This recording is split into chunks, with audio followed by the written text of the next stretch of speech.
What's going on in here? Looks like you guys are having some kind of a party. Yeah, well, I like to party too. But I don't party like you guys. How do you party? I party like this here. Show us. You know what this is? This is the Overdose.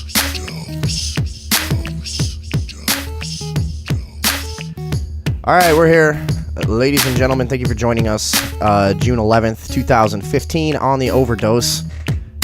We are here. Yeah, I'm hungry. Yeah, me too. We didn't eat anything. I haven't been eating for days. Trying to lose weight or? No, just fucking trying to die. Yeah, that's a slow way to do it. I'm on a hunger strike. Just Until I don't know, I'm just like striking against the universe. It's like until everything stops fucking with me and ruining my life, I'm not eating. Yeah, that seems fair. No, it's this whole I'm going through a breakup, so I tend to start treating myself really poorly when that happens. Yeah, I think that's pretty common though.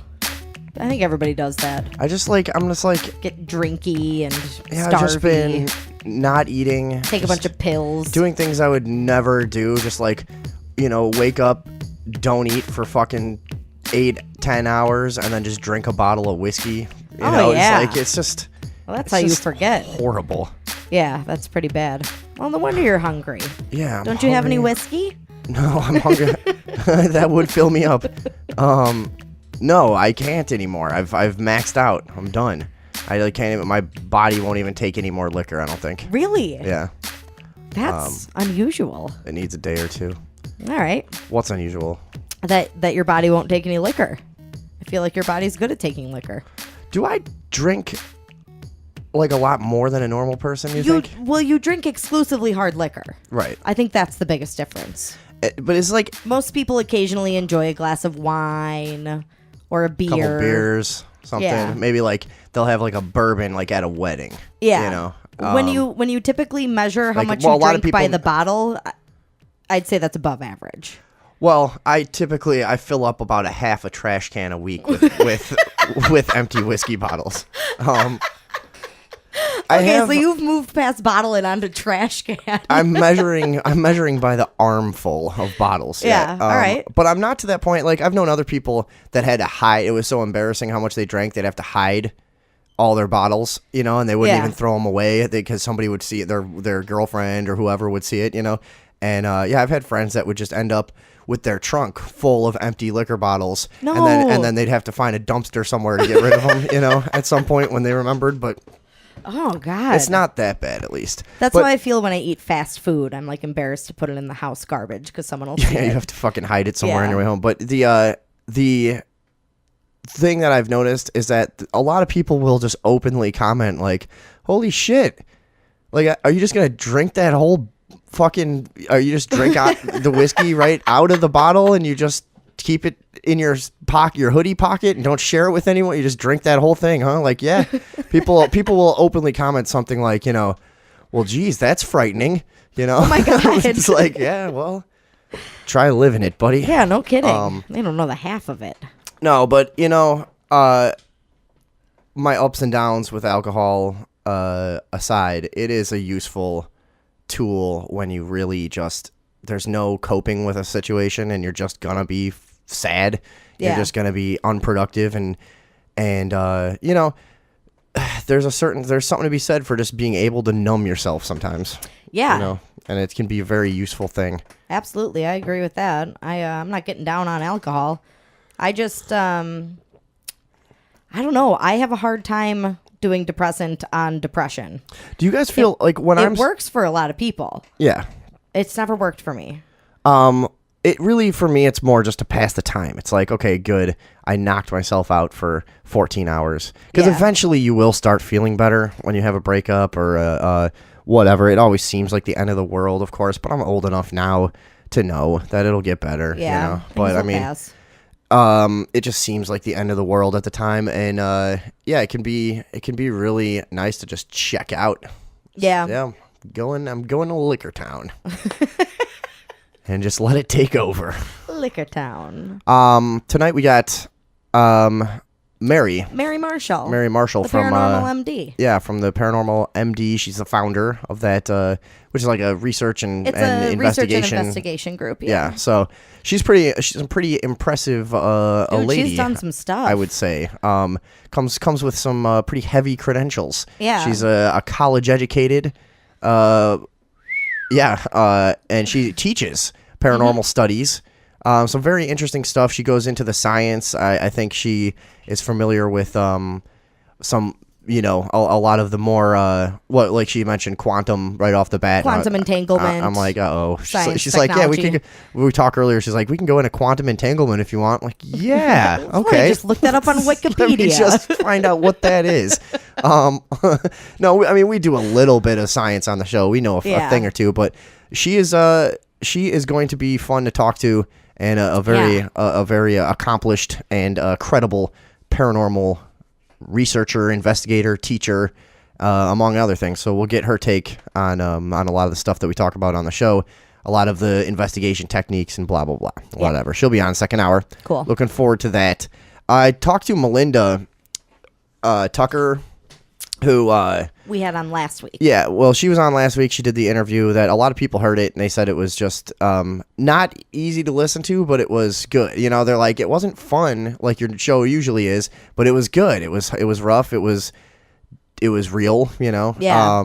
And so, anyways, everybody probably knows about it by now. The Justice for Joey Tucker thing. Joey Tucker, who was killed by Salt Lake City police back in 2009, and whose sister did a little interview with us last week. Kept in touch with her. She just sent me a Facebook message like an hour ago that said, hey, the police chief, who was one of the corrupt members of their local law enforcement who helped sweep her brother's murder under the rug, again, murdered by a police officer there in Salt Lake City, the police chief who helped kind of sweep that under the rug now just resigned today, I guess. Do you have that article? I do, yeah. Police Chief Chris Burbank has resigned in connection with the mishandling of substantiated sexual harassment complaints. So this is a totally unrelated thing he resigned about, huh? Brought by 3 female officers. So he was sexually harassing members of his own staff, and then mishandling the complaints when they were filed within the department. And instead of getting disciplined and in his job, he just quit instead. Yeah, and that's it for me. He was going to be facing some lawsuits and stuff. It's time to get out of there. Well, he probably will still face lawsuits. So that's the high caliber type of person that we trust to be moral authorities in our society, which to me every day just seems less and less sophisticated the more I fucking look around at this stuff. This guy was quite obviously someone who is less than honorable, less than trustworthy, and just not quite a very decent person, I would think. You know what? I'm sorry. He wasn't the one who was sexually harassing. He just mishandled when a different officer had been sexually harassing other officers. And what he did was he allowed then Deputy Chief Rick Finley to resign with full benefits after claims by 3 officers had been substantiated months earlier by city investigations. So instead of firing him, he allowed him to quit and take his pension.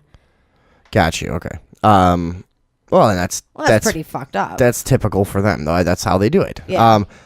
Let's see. Melinda says she's at the police station right now, and there's all kinds of news stations showing up. I guess is going to be a big story, so we'll stick with that. She's on the scene, apparently. Wow. Yeah. Good for her. So I'll see if she has any updates for us later. We got more police updates. There's a lot going on with the police lately. We have a lot of updates happening. That McKinney, Texas thing. Yeah. Blew up. We talked about it. We just plucked it out of the abyss. The never-ending black hole of police stories that we deal with. Just, we look at about 150 of them and go, okay, we have to pick 3 for the show.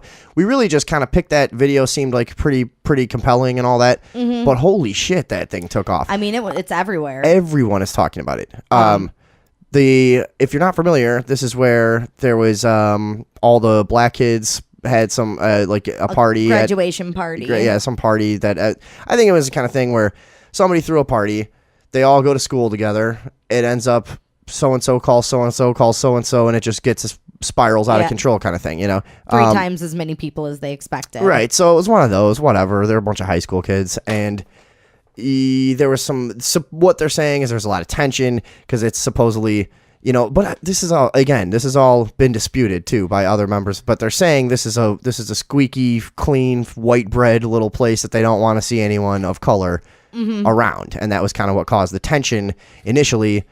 There were some racial slurs thrown around at the pool. People were fighting.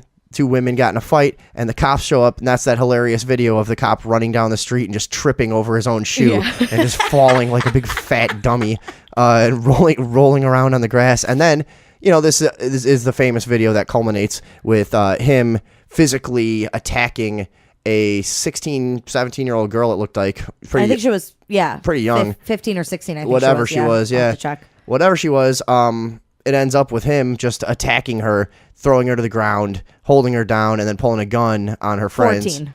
14? 14 years old, yeah. God damn it. Okay. Yeah, took her by the back of her head. I can't say anything that I was going to say about her now. And I was going to let myself get away with 17, but 14? Yeah. Jesus Christ, that is one mature, developed 14-year-old girl. Well, her bikini was kind of a trick. It exaggerated. I thought she was hot. Oh, but she was black. But turns out she was 14. So now I don't. So yeah, the officer actually grabbed her by the back of her head and threw her down by her hair, as well as, you know, by her arm and whatever. Put his knee in her back. She apparently has since had trouble sleeping and eating. She's suffered severe trauma as a result of the assault and as a result of the media attention she's got. Well, of course, yeah. I mean, she's 14. Yeah, and you've just been manhandled and abused by a full-grown adult who is supposed to protect you, and society is protecting him, right? You know, and society is telling you that was okay. Like, no, that's not just that's not an immoral wrong thing for him to do because he's got a uniform. Right. So we're going to have to go through all of this shit. And imagine how many people are probably attacking her. She probably had to shut down all her social networking. She probably had to get her whole life is kind of on hold because everyone's a fucking psycho in this country. Yeah. And I guarantee you thousands of people started, you know, attacking her and talking shit about her and making memes about her and all kinds of shit. You know, we've all seen it. Fucking the people on the, I guess, who are these people? Who are these hardcore police supporters? Do they fall into a political category even? We've talked about how the mainstream radio will try to push this image that the right is pro-police and the left is anti-police.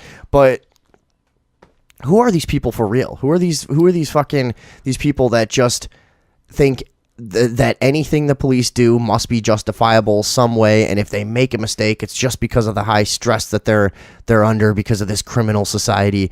And like, who do they think the American public is?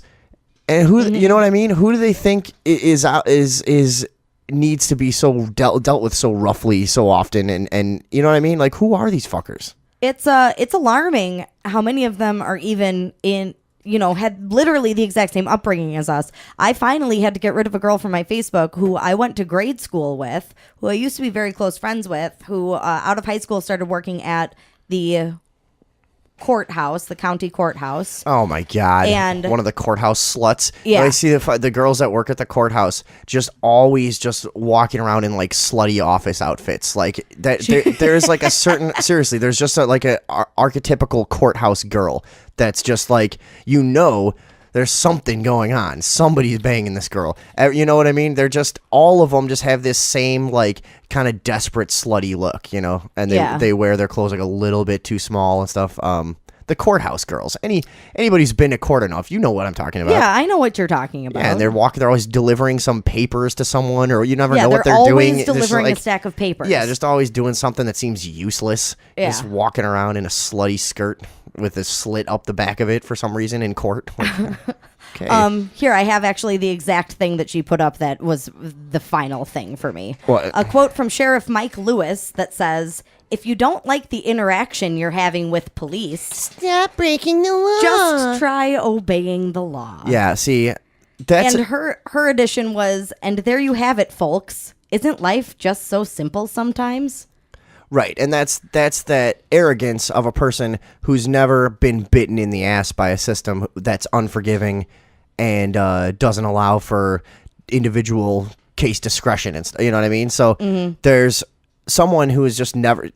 It'll happen to her at some point. It'll happen to her, and she'll go, "Well, this isn't fair. Mm-hmm. Why was my life being messed up because I made a mistake?" When it happens to her, then she'll understand. But this is a thing that people don't understand until it's rare, I should say. Yeah. That a person who is like who's been untouched by law enforcement, it's rare that they truly understand how evil the police and court system really is, until it's really been shoved down their throat. Well, and also a person like that operates on the assumption that a cop is only going to interact with a person if they have definitely broken the law. But even so, even if that was true, so you say it was true, it still doesn't say anything about right or wrong. Mm-hmm. It doesn't say anything about positive, negative. There's no way that you can look at someone breaking a law as inherently immoral, Right. There's no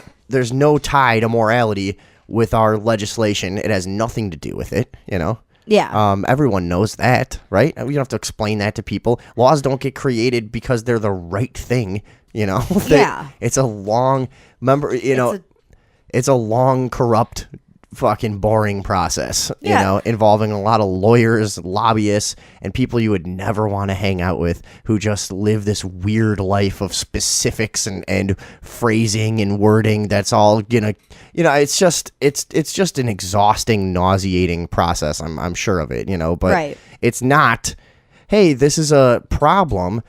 I think that it's wrong. We all decided it's wrong to do this, so then we made it a law. That's not what happens.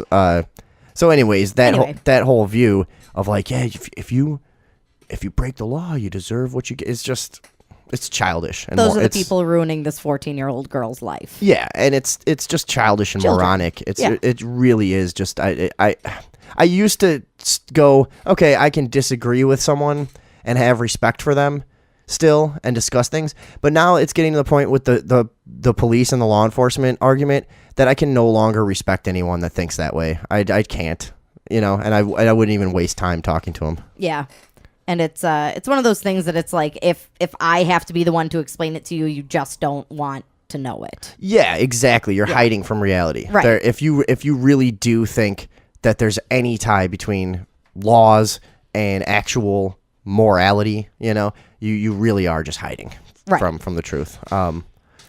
So back to Eric Casebolt, who was our officer of the year a few years ago. Actually. Eric Casebolt is the guy that manhandled the 14-year-old chick. Do we know her name or not released? I don't know. I don't think her name is. She's always referred to as the 14-year-old. All right, girl. so she's a minor. Back to McKinney, Texas. Eric Casebolt.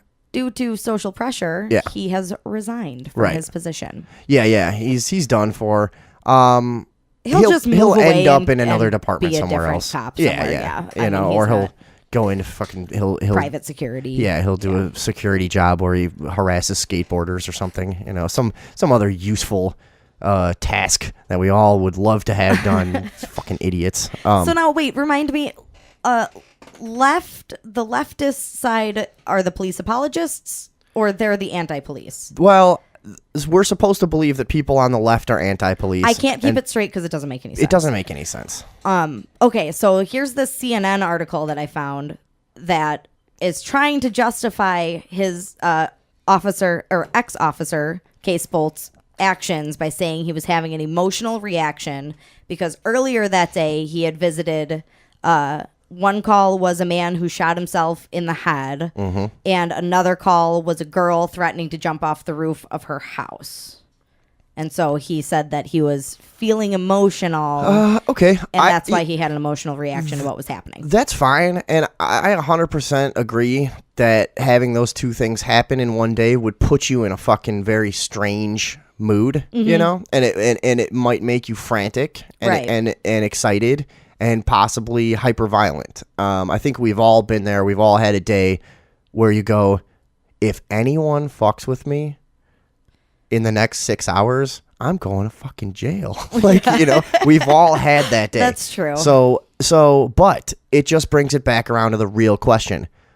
Why does this person have the authority, ability, and the perception to even think that they would be justified in behaving this way ever? You know what I mean? You don't, as in your job, when you're having one of these shitty days or whatever, you saw somebody blow their head off on the way to work, you don't get to go to your work and flip desks over and grab somebody by the arm and throw them down.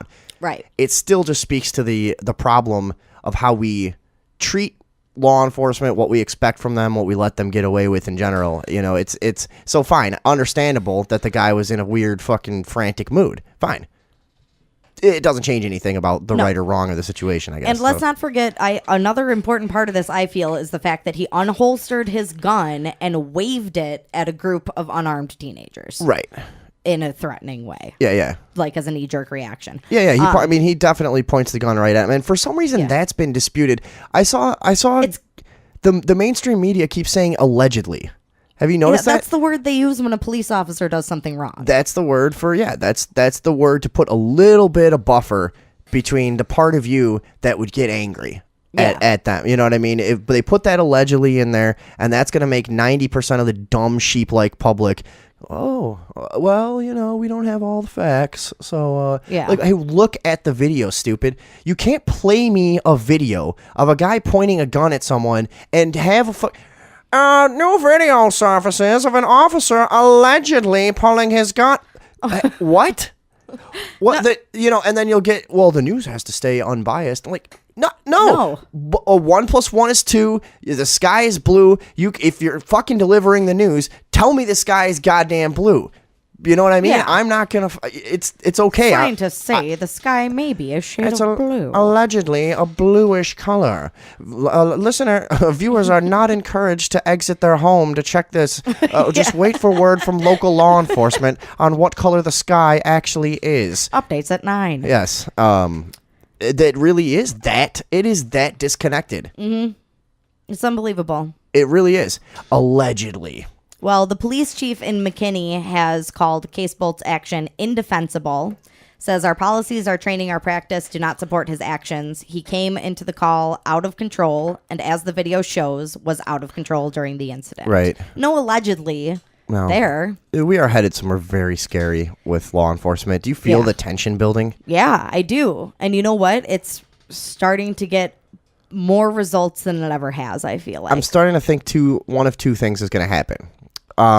The militarization of local police departments is going to be increased rapidly to deal with the so-called threat of homegrown terrorists and this and that, which we're all becoming because we all hate the system. Most of, everyone's angry. We all just are sick of it, Mm-hmm. And so they're going to start classifying us as terrorists. They're going to start classifying people as, they're going to come up, guarantee you, here's a prediction. Next year or two, there's going to be some new classification for anti-law enforcement, anti-police people who are really vocal, and they're going to be able to put you in a database, and it may be nothing at first, but you're going to be there, and the next step is we're going to act on what's in this database one day down the line. But I guarantee you there's going to be a term and a classification soon for people who hate law enforcement, and they're going to try to tie it to terrorism. They're going to try to make everyone completely fucking terrified of everything. Just that's their normal function, the mainstream media. Well, we have in Chicago. Oh, well, let me finish my thought. I'm sorry. Okay, I'm sorry. So that's one possibility, is that they just continue and they just ramp up stuff like that. And they go, okay, we need databases. We need more weapons. We need to fucking lock this down because our country's just going out of control. And that's going to be really bad. Then you're going to start to see people are already fighting back. Have you noticed how many cops are getting killed? Yeah. It's increasing quite a bit. And people are just going out on their own and doing it. Now, what's going to happen is there's going to be, if they keep increasing their militarization and they keep their their stranglehold on individual liberties, and they keep this train of zero accountability and just acting like an organized crime ring, if our law enforcement in general keeps doing that, you're going to see people stand up. There's going to be actual violent fighting. There's going to be factions splitting off. It's going to be fucking nuts. We're going to have a civil war in this country. But the other possibility is that police start to wake up and go, all right, how long can we continue to justify everything we do when 90% of the public is sitting there going, we don't condone what you're doing anymore. It's, I don't know if it's 90%, but I would say a majority of the public hates the police. Honestly, I don't know anyone, and people, maybe hate is not the right word. They don't trust, don't want them around, don't want them in their neighborhood. When the police are there, something bad's going on, we don't like them around. They escalate violence. You know what I mean? They're going to if they're just an annoyance in your life, or you hate them as much as we do. Most people aren't happy to see the police around anywhere. So it's already going there. And yeah, I just think that's the only hope we have, is the police themselves start to wake up and go, look, we got to stop doing this. Times have changed. We cannot get away with any of this shit anymore. And we should rejoin society. I would love to see police rejoin society, because right now they've split off into their own faction, their own little class.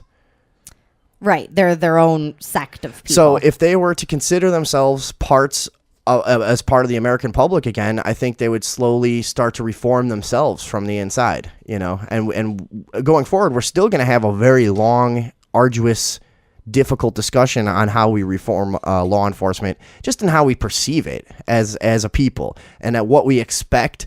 Do we expect them to keep us safe? Because in my opinion, that's something that has to go. We have to get rid of that perception, and right. and also, what authority? What's the idea with authority? Do they have authority? Is one man capable of telling another man how to behave and enforcing that through violence when the other man didn't hurt anyone? Now, it sounds oversimplified when I put it like that, but that really is what it comes down to. That's what it boils down to, absolutely. And that's what always going to be the burning question that we're going to have to address at some point. We can wait another 75 years of Eric Garner's and who are, God, there's so many names Tamir Rice. Yeah, Tamir Rice. Scott. Walter Scott's. We can do another 7,500 years of this, or we can really get down to business and solve this problem. So that's always going to be there. But yeah, I think it all hinges on whether or not law enforcement and police officers decide they'd like to be a part of American society again. Because now you guys aren't. They're not. Yeah. I don't know why you get like any cops are ever going to listen to this show.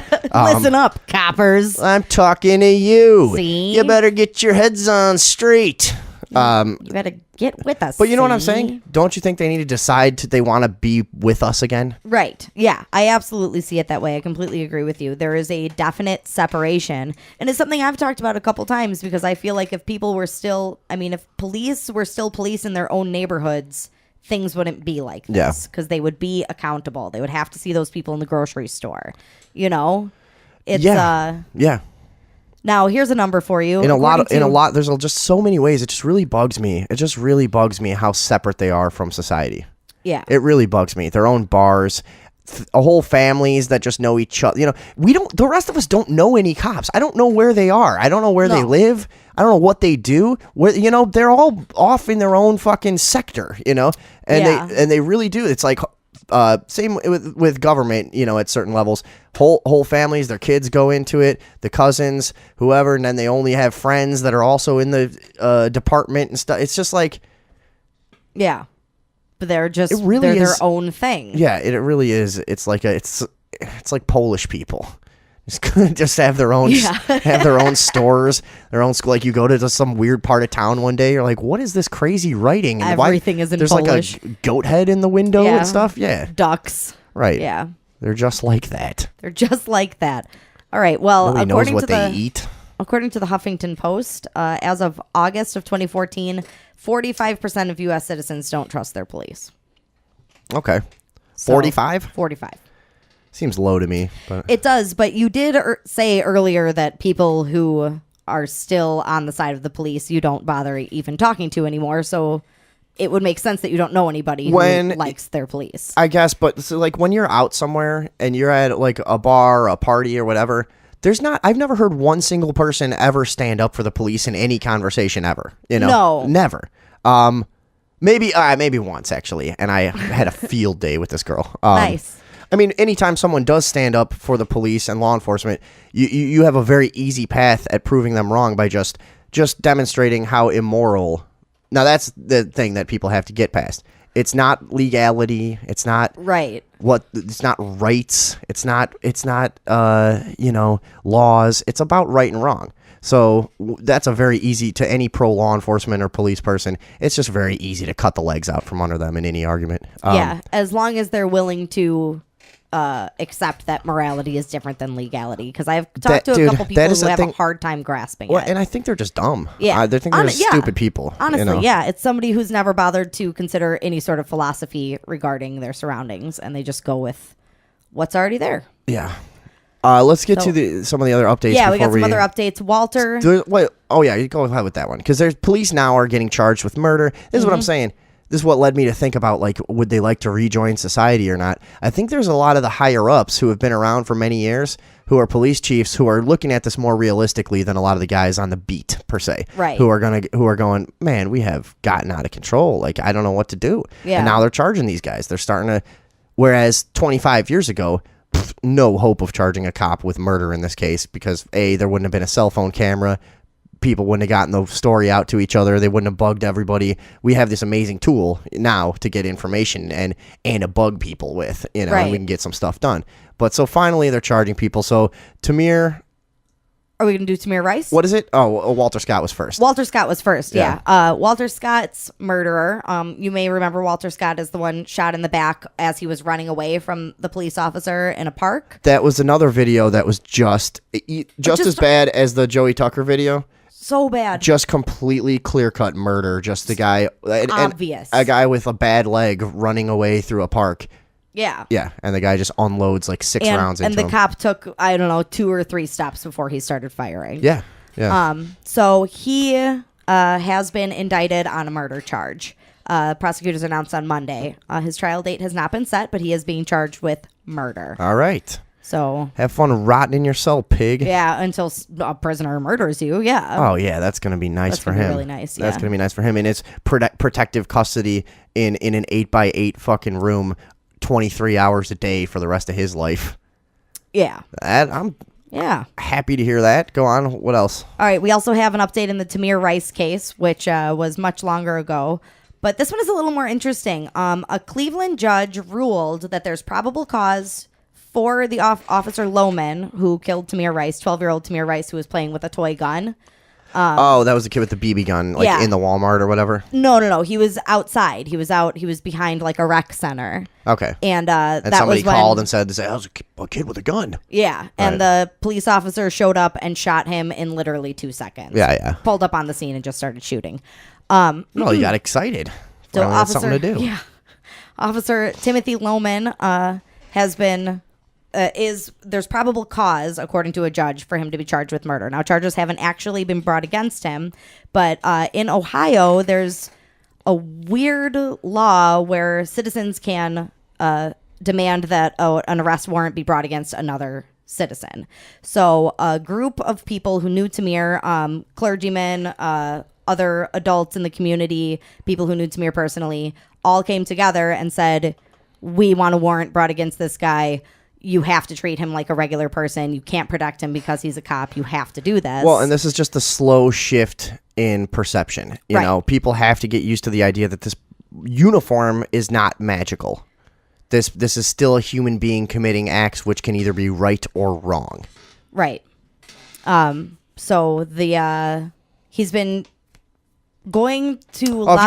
if you guys want to weigh in on any of this stuff, it's 630-599-7827. 630-599-RUBS. Rubs. Call us up. We welcome anyone to agree or disagree with any of our stuff, and we'll give you your chance to speak your piece. So this judge in Cleveland has officially ruled that there's probable cause to charge this officer with murder, involuntary manslaughter, reckless homicide, negligent homicide, and dereliction of duty, as well as his partner at the time, who has probable cause to be charged with negligent homicide and dereliction of duty. All right, cool. So, ta-da! We'll have to see what happens with that. All right, moving on. I know we spend too much time we're obsessed with police. It's just, it really, to most of us on the show, is like the most pressing issue right now. That seems to be That's the powder keg. That's it. That's this situation between us and the police, and are the police us anymore, and all that shit that we talk. That to me, that is the powder keg that we need to worry about the most. So whatever. Let's move on for now. Kind of, because we're gonna go right back into the law enforcement area here with this prison break thing. Prison break. These guys are still on the lam. On the lam. Fuck, now I gotta talk about cops more because they're so fucking stupid. Remember? I mean, dude, anybody who's gotten away with a lot of crimes, and I have, you know how stupid the police are. You really, and they really are not good at solving crimes. They really are bad at it. Including detectives, everyone, whatever. The prison break, they described, what was it? 250 officers walking through the woods. Shoulder to shoulder for days. Forming an officer wall. Okay, listen, idiots. This prison break was planned for years. These guys had to go through quite a bit. Do you think they're just going to go running through the woods, you fucking morons? Like, they clearly would have had a vehicle or some kind of plan. They had people on the outside helping them, right? Isn't there a... Yeah, we have an update that they have implicated a corrections officer in the facility in helping them by accessing her cell phone records. Yeah, and she's making phone calls to mutual friends of theirs and stuff. Yeah. So, but think about this. Now, here's their approach. Well, we need to rope off the area, and we'll walk side by side, and we'll look for clues. We'll walk side by side more slowly than they're walking, dude. And we'll it's just sure to catch them. What is this thing like? You think that you really think that they just went running off willy nilly and they're eating squirrels somewhere making a bonfire? Yeah, you know what I mean. They didn't think about it. They're gone. They had 5 hours before they were detected, before they found out that they were left. Even longer than that, because they were allegedly spotted in the nearby town 5 hours before the bodies were discovered missing. So they had already escaped. I mean, that was like 7 hours probably. Okay. So either way, they had plenty of time to be driven to anywhere, way out of state, some other form of transportation. I was saying, like, if I was going to break out of prison, you know what I would do? I would have kayaks, and I would say, look, you got to meet us at the kayak spot where everyone goes kayaking, because everybody has one of those somewhere. You get fancy kayaks and fancy kayak clothes, put those on, start kayaking. No one's going to think you're an escaped prisoner. You're going to look like some yuppie out kayaking. So you just do that. That's what I would get. They're quiet. They're quick. You get on a river and you just go, and you get a couple tents, whatever you need. And then you do it that way. But you don't just walk or run through the woods near the prison, and that's where they're looking for these guys. Right. Now, whatever. There's probably some profile that goes, hey, 95% of inmates are caught, pantless and starving, 6 miles from or within the perimeter of the prison, whatever, and it's like, yeah. Whatever. That's the same profiling garbage that, like I've talked about with serial killers, how many of them get away because they do one or two things that don't fit a profile, and so they have no idea how to catch the guy, and just all you have to do to get away with serial killing is kill somebody that's not your own race, and then the detectives won't look at you for 7 years. Yeah. It's just fucking idiots. Now, there are some kind of weird updates to this. First of all, they escaped from the lowest security area of the prison. Even though it is a maximum security facility, these two men worked for years with good behavior and no infractions in order to get to the more luxurious area of the prison, which would be easier to escape from. Yeah. 51-year-old Joyce Mitchell, who is a prison supervisor, has been implicated in the crime. Police believe she was going to meet the pair of men and drive them to hiding, but at the last minute, she needed to go to the hospital for having a panic attack. That's when they got her phone and were able to prove that she had used it to call Matt's associates. And then an inmate anonymously offered up the information that one of the inmates had tried to hire Matt, who is the one who murdered a lot of people. Yeah. Had tried to hire him to kill multiple people, including the husband of a Warner Brothers founder's granddaughter. Yeah. So it could be that these guys escaped, and he's going out there. He escaped so that he could fill these murders and get his payment, whatever it is. That guy is a bad motherfucker. Someone in the prison might have been like, if you can get out and kill this guy. What's his name? Richard Matt or something? Yeah. He is someone who seems like he would probably have some pretty decent criminal connections, and he might be tied to organized crime or something. Like, the stories about him, that's not shit that normal people do. No. You know, he murders somebody, successfully flees, and then ends up killing another guy in a bar fight in Mexico. You know, it's like he knew how to get to Mexico and survive there and doing whatever he does, and he's enough of a badass to beat somebody to death. Like, this guy is serious. And he didn't just murder the first guy. He kidnapped, tortured, murdered, and dismembered. Which means he's probably been doing that stuff his whole life. Guy. Yeah, he's involved in some crazy shit. Yeah. So now we do have a new update since the last time actually you and I talked about this, Vinny.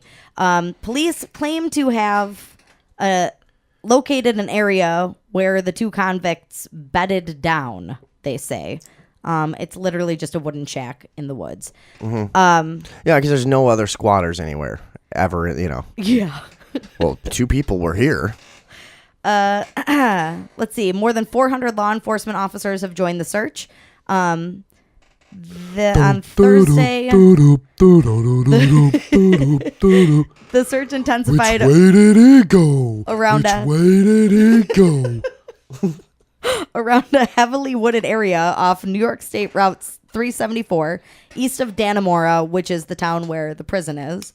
And they claim to have found a place where they had spent the night. But like, why would they spend the night 10 miles away from the prison? They have 5 hours. Like, there's no way that's all right. Pretty clear that, as usual, law enforcement has no clue what it's doing. Yeah. So these guys are out there, and they're gonna kill somebody. Clearly gearing up for a mass killing spree. Yeah. All right, let's keep it moving here. All right. Much time. The Indiana Religious Freedom Act. Yes. Has bestowed something wonderful on the world. Yes. Oh, yes. We covered this. It came out right away almost when this law passed that this would create a loophole for drug users. Yes. Because the wording of the law is, I guess, vague enough that no one's able to dispute, hey, this is our weed smoking religion and this is what we're going to do. What's going on with that? Because I think it's pretty hilarious that that people missed this whole angle of that story. Everybody's fighting it. Oh, the poor gay people who can't have their cake made at this particular fucking cake store. Oh, wow. You know, but then all of this big to do over stuff that really doesn't matter at all. Like this tiny amount of people that clash over religion in Indiana, like there needed to be this giant law and all this fucking hullabaloo, whatever. It's pretty hilarious that like the biggest thing that's going to come out of this is legal drug use. On Tuesday, Indiana legally recognized the first Chruch of Cannabis, a group claiming to be devoted to harmony, kindness, and weed. A relatively new denomination. It's set to hold its first services on July 1st, which is the day the religious freedom law goes into effect. They are called Canatarians and will be allowed to light up during their church services, even though they will practice in a state where marijuana is still a highly illegal substance. Indiana has... Highly illegal, is that what it says? Yeah. My goodness, marijuana! Indiana has some of the harshest repercussions for a marijuana conviction. Backwards ass fucking hillbillies. I was arrested in Indiana for marijuana possession, and my recommended sentence was 1 year. I got it deferred and was able to avoid a conviction altogether by completing drug rehab therapy in my state. I had to get assessed by a state drug person. And people think I had to pass a drug test. People think I'm sick for openly saying I would love to murder the DA or prosecutor. And you will never understand that until you stand in front of a judge and a little fucking twerp in a suit goes, I'd like you to put this person in in jail for 6 months, please, for something that hurt no one. You will never understand that hatred until that's done to you. You know, do you know what I mean? Yes. How much do you hate the prosecutor? You want him dead. I was tortured.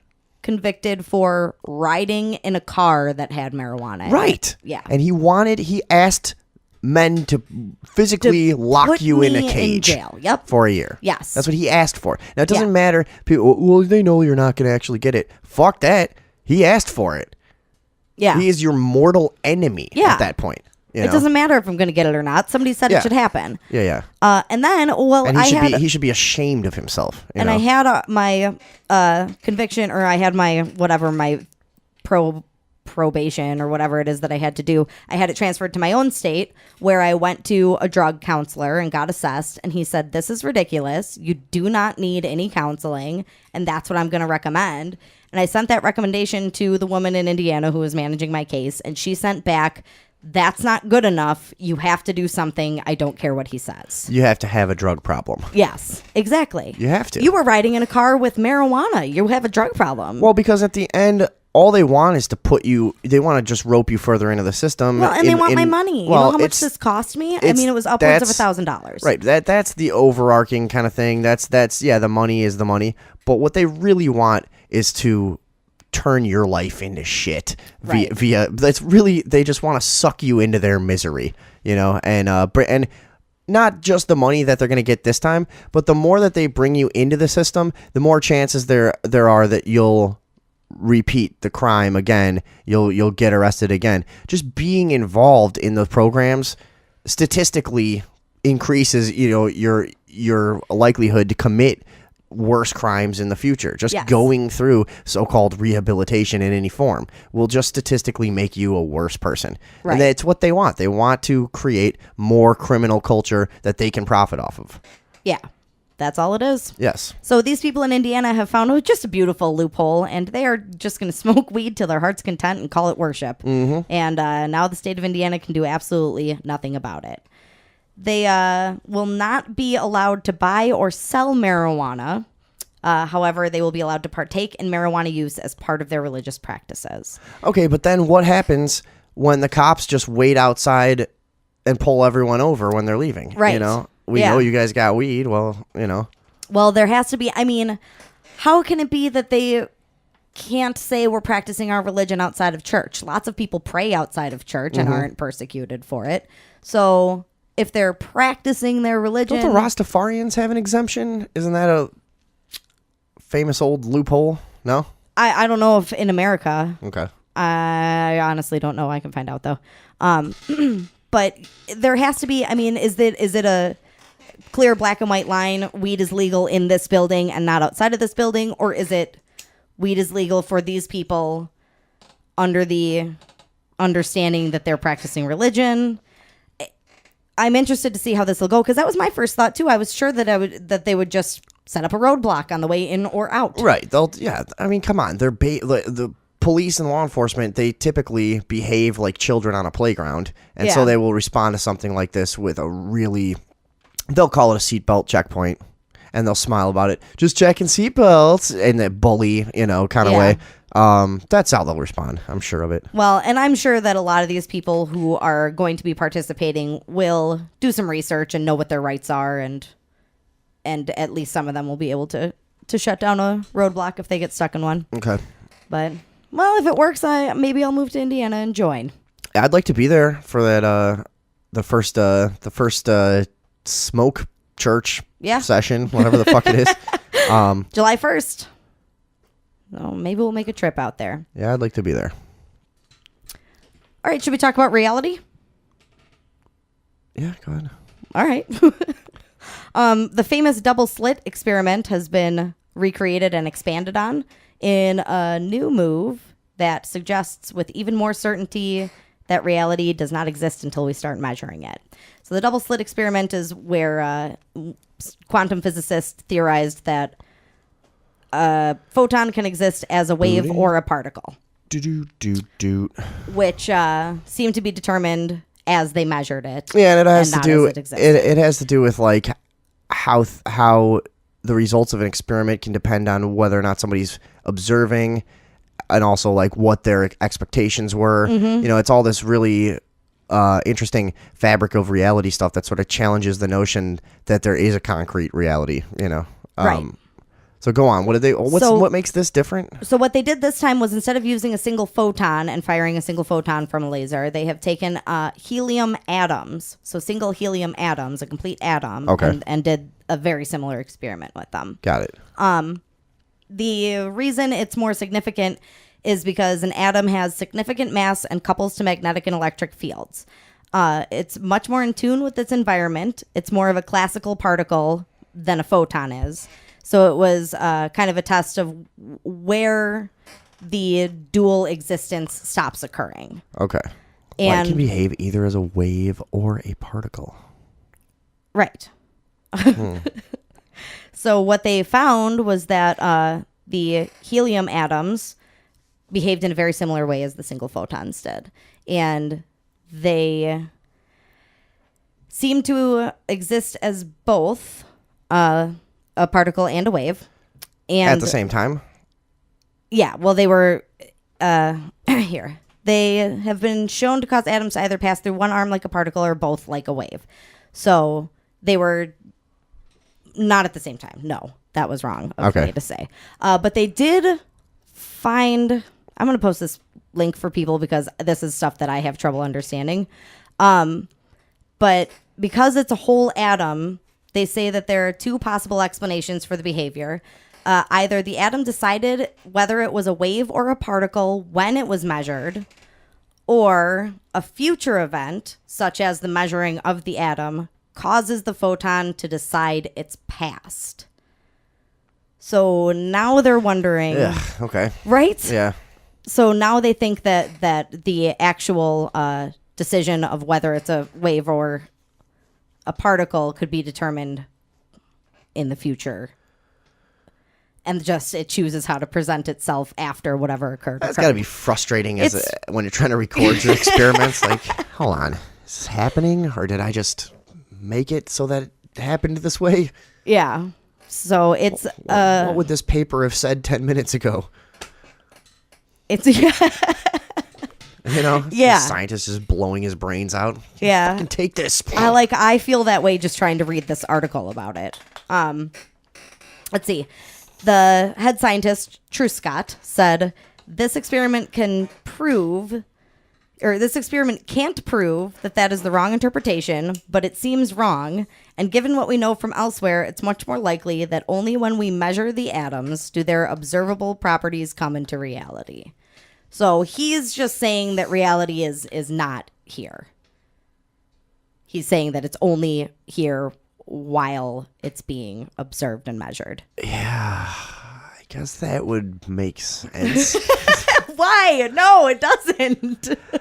Well, I don't know. I sometimes think that nobody might be real except me, you know? Maybe I'm just creating all of this. There's a lot of really, really confusing, really awesome stuff about the universe being holographic. Actually, David Box is great at knowing this stuff, but there's a few things like your body starts to react to things before your brain does. You'll form a reaction before you have processed something that is occurring, suggesting that it happens before it happens. Okay. Right? Right, yeah. I mean, it's hard. Yeah, it's hard to really sum up, but this does kind of resonate as true with me. It's hard to really say why, but I get, you know, there is like I don't know. I feel like this makes sense. You know what I mean? Yeah. That time is not quite what we think it is. You know? Yeah. That it's I agree a with little that. more malleable, I guess. We'll have to see what Mary thinks about this. Yeah. There is a great 10-hour documentary on YouTube and 2-hour pieces if anybody wants to watch. It's called The Holographic Universe. It's totally worth 10 hours. Yeah, we've done it on the show before. We've Yeah. talked about it. Oh yeah, it's one of those things that you'll feel like you're understanding at the time, and then go try to explain it to someone. Yeah, it's all, and then You know? everything's gone. Yeah. So there we go. Are we real? I don't think so. All right. Well, let's do our quick break here. Quick break. And when we get back, We'll talk to Mary about all of this from the Paranormal MD. Maybe she can explain it to us. Yeah, well, she's got probably a way better understanding than us. Yeah. And, we'll see what she thinks about that new experiment. And then we'll get into all the paranormal stuff. All of her thoughts on various paranormal investigation techniques and things like that I want to get into. What else? Is that it for tonight? That'll be it. Yeah. So stay tuned for that. We'll be right back. Come on, man. You want something else? Again. For real? Like, I don't think I can do it. You're killing me. Killing my pockets. Killing my mind. Killing my brain. All right, we're back on the Overdose. Andrea, I would wager that you've probably got a nice little introduction for our guest coming up here. You would win. Mary Marshall from the Paranormal MD. Would you like to let everybody know some of her very impressive credentials here? Mary Marshall is the founder and director of the Paranormal MD, a paranormal investigation group in northwestern Illinois. She helped pioneer one of the first higher education paranormal studies program in the U.S. at Harper College in Illinois, where she teaches paranormal studies classes. She uses her unique knowledge of the connection between science, technology, metaphysics, and spirituality, as well as the 25-plus years of paranormal research, to help create better investigators and researchers. She frequently lectures at public events and conferences, has hosted her own paranormal-themed talk show, and is currently writing 2 books. Ready? I think Let's so. Let's bring her on. Mary Marshall, are you there? I am here, and I'm laughing because that was one of the nicest, most pleasant introductions. I love the music. Thank you. Yeah, that's our little signature touch here. Like to make people feel welcome. Welcome. Mary joining us from Skype, sounding very nice, like she's almost in studio with us here. That's beautiful. So how are you doing? How is everything? I'm doing fine, and yes, top with me because I just have all these images. I have like car shows, and over here, this product. Right. That's my radio voice. And the shiny new chrome on this, and yeah. Yeah, Andrea likes to test out her radio voice on the intros. Yeah. It was awesome. Well, thank you very much. So you guys are on a hiatus from doing investigations right now, huh? No, well, yes and no. Okay. Only from let's put it this way. I have it there as I don't do a lot of the home or private investigations anymore. With that being said, inevitably, we'll end up doing a couple of them a year anyway, because somebody that on the team that somebody knows, or one of those, somebody And, sure. Okay. Yeah. Somebody needs something done, and might as well do it for them. Before we get into all this, I totally forgot. We wanted to ask you, since you have a background in science, and I think you're pretty strong on physics and stuff, right? We wanted to ask you. We were just talking about this new experiment that sort of. What is it called, Andrea? The double slit experiment, but it's a new take on it. Yeah, I don't know if you were listening to us. Do you want to kind of? The short version is that they recreated the double slit experiment, but instead of using photons, they used whole helium atoms. What happened? They measured as both waves and particles, and some evidence suggested that the atoms decided what they were in the. How do we phrase it? Hold on, let me find it in the article. Well, it's basically. Is this the matter of? Oh, go ahead. Whether determining if it's a wave or a particle upon when they measured it. Thing? Yeah, they're saying a future event, as in the method of detection, causes it to decide its past. Yeah, that starts getting into entanglement. Okay, so dealing with this is what quantum entanglement is. Yeah, because what they were finding, again, upon looking at it, it's kind of like Schrodinger's cat. With the whole idea of it's really determined upon when you're looking at it. So upon the measurement, when you're not looking at it, they automatically will split off, and you'll just see this nice, what they're doing. And as soon as if they start measuring it, it's like it either just determines it's going to be a wave or it's going to be, and the way it's just, it'll change.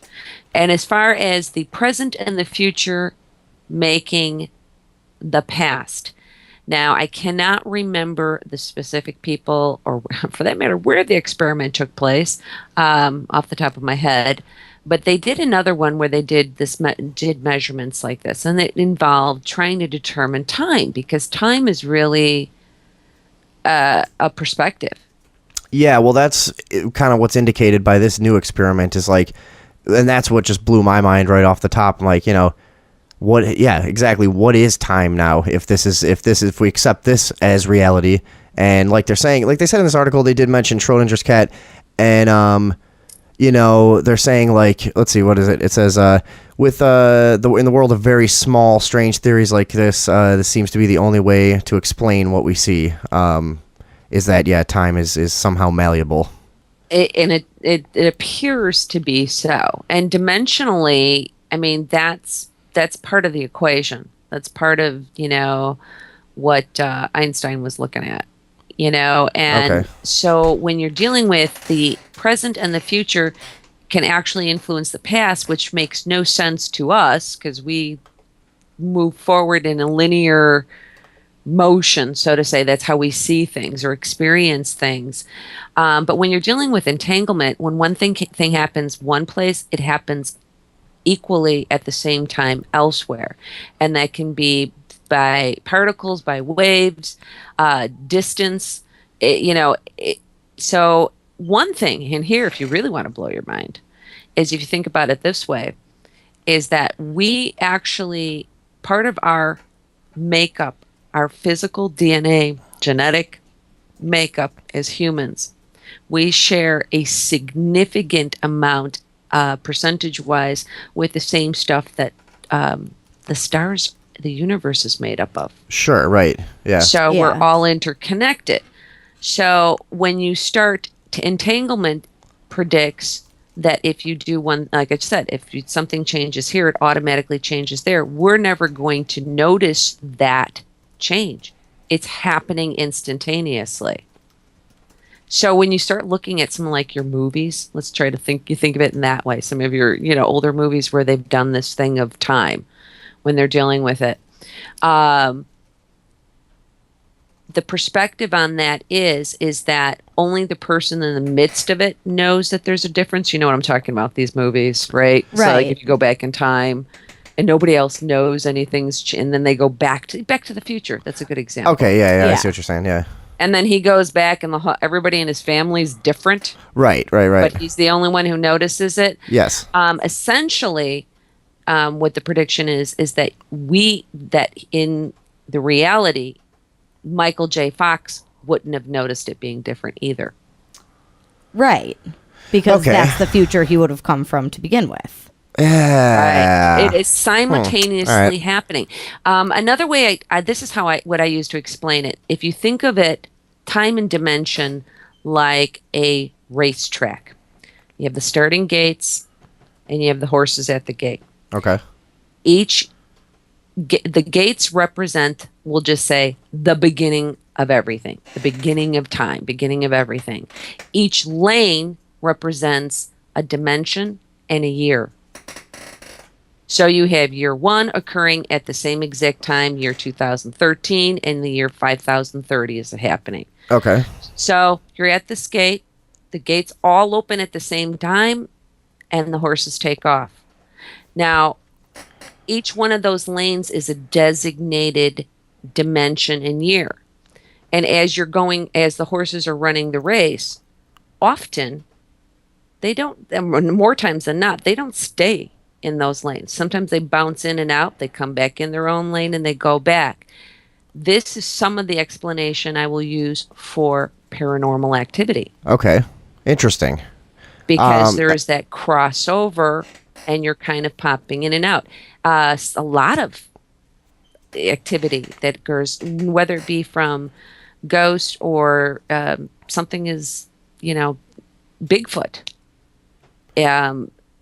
We have often discussed that Bigfoot is one of those really compelling ones that there's so many anecdotal there's so much anecdotal evidence, and there's so many people who have seen or say they've seen and blah blah blah for thousands of years in different cultures, yet there's just no anything to latch onto and grab onto. We've talked so many times about it seems like it's some sort of interdimensional exactly, that's been our feeling on that too.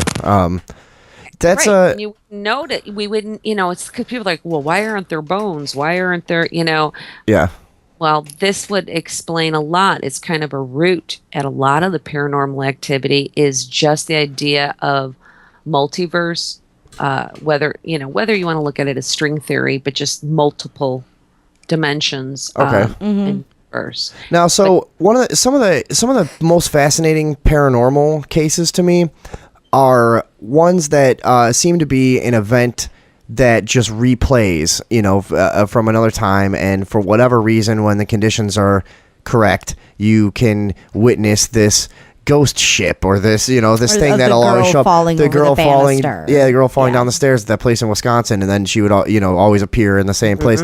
Now, that to me seems to be like the easiest kind of way you could take. Okay, because people will get into paranormal and go, oh, well, I want to talk to my dead grandma and blah blah blah. But to me, what you're talking about sounds a lot like this kind of thing, where it's like an event can sort of imprint itself in some sort of electromagnetic field of some kind, and somehow be recorded and then replayed when there's a shift. Or when there, whatever, like you're saying, there's interdimensional, the horse running into the other lane, and here you see this event replaying. Right. Is that kind of just a layman's way of sort of explaining the paranormal side of what you're talking about? Yeah, and just to kind of clarify too, I know it sounds like a strange thing to use, but that using the horse race again and the racetrack is that. If you notice, all of the gates, it started at the same time. So there isn't a linear process. They're running, if you could visualize it, and that's how I guess the way to do it. It's visualize each year, each dimension running alongside of each other. Right. So when you're dealing with something like quantum entanglement, where everything is a wave and a particle, it is both. We would not consciously be able to identify one thing affecting another, one event affecting another, because it would automatically happen. And so it change every event at the same time. So if something we do in the present and the future changes something in 1950, I'm really stretching here just for the sake of making a point, we wouldn't be aware of it because it is that circle that brings us back to, well, if we didn't do that in the first place, right? Right. It was always the future that had been created in 1950, whether it was the first 1950 or the second 1950. Right. It was always the future that created it anyway. Yeah. I know it is enough when you get into these types of topics that you could just feel like your head could just spin. Right. Yeah. Well, and it is. And I think the more you learn, the more you just open up new doors and new questions to marvel at, It is one of the only things that can make me wish I went to college. That is one of the only things that can do it. You know what? I always tell everybody, I'm like, when they leave the class, and it's like, well, I hope when you leave here that some of the questions that you came in with, that you have answers for some of the questions that you came in with. But I've really done my job if you leave here with more questions than you came in with. Yeah. And that's the point, is just that a never-ending process of thinking, of, looking at things differently and connecting and relating and so on and so forth. Okay. That's a lot of what we do in the paranormal field. It isn't a science in onto itself, and that's what kind of drove me down the path of looking at things. That's interesting to hear. That's interesting to hear you say that. Sorry to cut you off, but we normally hear that from like psychics who have no real evidence to back up anything that they say they can do, and they go, well, it's not a science, it's this and that. So that's funny just that you look at it the same way when you have obviously such a sophisticated scientific education, you know? Right. Well, I don't have. I mean, as far as where I'm coming well, from. Well, you're impressing us. Here's the thing: is that if you're looking at, in scientific method, the whole point of that is to be able to keep repeating it and try to see what that outcome is. You can't do that with paranormal activity. Oddly, though, psychic That's a good point. Yeah. medium phenomena is one of the most studied out of probably just about any paranormal type thing I can think of right now. And the reason for that is because you can take a medium or a psychic medium, stick them in a lab, and repeat the process over and over and over. And thus, you are now doing one of the important things of what the scientific method is about. You can't do that because most everything else is so random. You can't repeat it, and so that's why we have to kind of steer away from saying, "Oh, it's scientific." How I describe it is like if I'm doing an investigation with keeping the scientific method basis for the scientific method in mind, blah blah blah blah blah. Right. Yeah. And creating as many controls as possible. Sure. That is a really good point, and one that I probably should have thought of. But yeah, that's a really good point about just not really being able to repeat anything in the paranormal process. Yeah. What is your favorite stuff to get into as far as investigating and research goes with what you do? Are you someone who believes in intelligent spirits of any kind, or do you just kind of study these things like we're talking about before as though they're probably some like some dimensional blip or whatever, where do you stand on that? Like, are you somebody that subscribes to any of this contacting dead relatives or any of that kind of stuff? Yes. Okay. I mean, that was a couple different kind of things in there. It's interesting because I have very equal parts as far as how my thinking goes. I mean, there's this very more logical and for way to say it, more scientific way to look at things, but equally as so as far as on the spiritual side of things. Because, some of the things that I do teach are things that make no sense. At least not in a logical, scientific way. Okay. So because you're going to turn around and you're talking about all these certain aspects of things, theoretical or not, and that are in science. Sure. Right. And then right. you turn around and say, well, but if you sage, and somebody could look at you and go, what? Right. So you kind of have to dispense of like the rigid parameters of how we define reality typically, I guess. Yeah. Through the scientific process, and you kind of. Yeah, you go down a much different road. Yeah. Because I have to tell, and I'll tell them, I have to tell you this, and this is from observation and correlation and documentation. Those are my like 3 key things that I always like throw out there. And if you're using that and you have case upon case that this type of activity was going on, but when somebody went through and did a house cleansing and they used sage and they, I've personally seen it work myself. Yeah. Yeah. Exactly. Definitely. And there is not a logical explanation for it. There is not a scientific. However, there is a pattern, and that is all that we can do is report what we are experiencing or what the results are of something. And because that what you're left with, that's what it is. And so it doesn't always make sense. And so it's it's a very confusing, all-encompassing field to be in, because there's so many different angles that to come from and to look at. And not always having a really good explanation for it. You were talking about intelligent, and it's like, well, absolutely. You have to go in, and if I go into a location, I'm approaching it as if there is an entity there, because generally you're there for a reason. Either it's a house, a family situation where you've been told, or it's a known, paid public place that you can go investigate at, where claims and activity have taken place. And you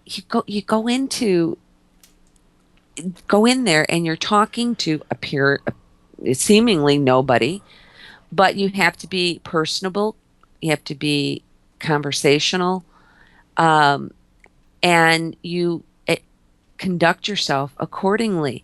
With this being said, that the most blatant thing could happen in front of me, and I will immediately be questioning it like crazy. Well, I know I just saw a full-bodied apparition, but let's think of all the ways. Maybe the light was weird. But there's a coat rack by the window that could cast a shadow. Advil I took. I don't know. Yeah. Right. Yeah. Maybe a vent turned on and a door closed, and it changed the way the light was reflecting. I do the same thing. No, that is funny. That's just a constant battle in your mind when you're dealing with the paranormal stuff of you want to detach and get away from trying to explain things through your normal methods, but then you really can't help it. You got to try to eliminate the obvious stuff, I guess. It is interesting to me, though, that people a lot of times say, well, the investigator is the best tool you have. And I'm like, my opinion is, well, yeah, but it's only as good as its operator. Okay, and what I mean by that is, and there's all these shows, which is awesome because you can direct people to them now on TV. Like Brain Games. There's a show like that, and so on and so forth. Yeah, sure. We don't fallible. See them, but yeah. Go ahead. Sorry. We're so fallible, so that we cannot always we can't believe ourselves most of the time.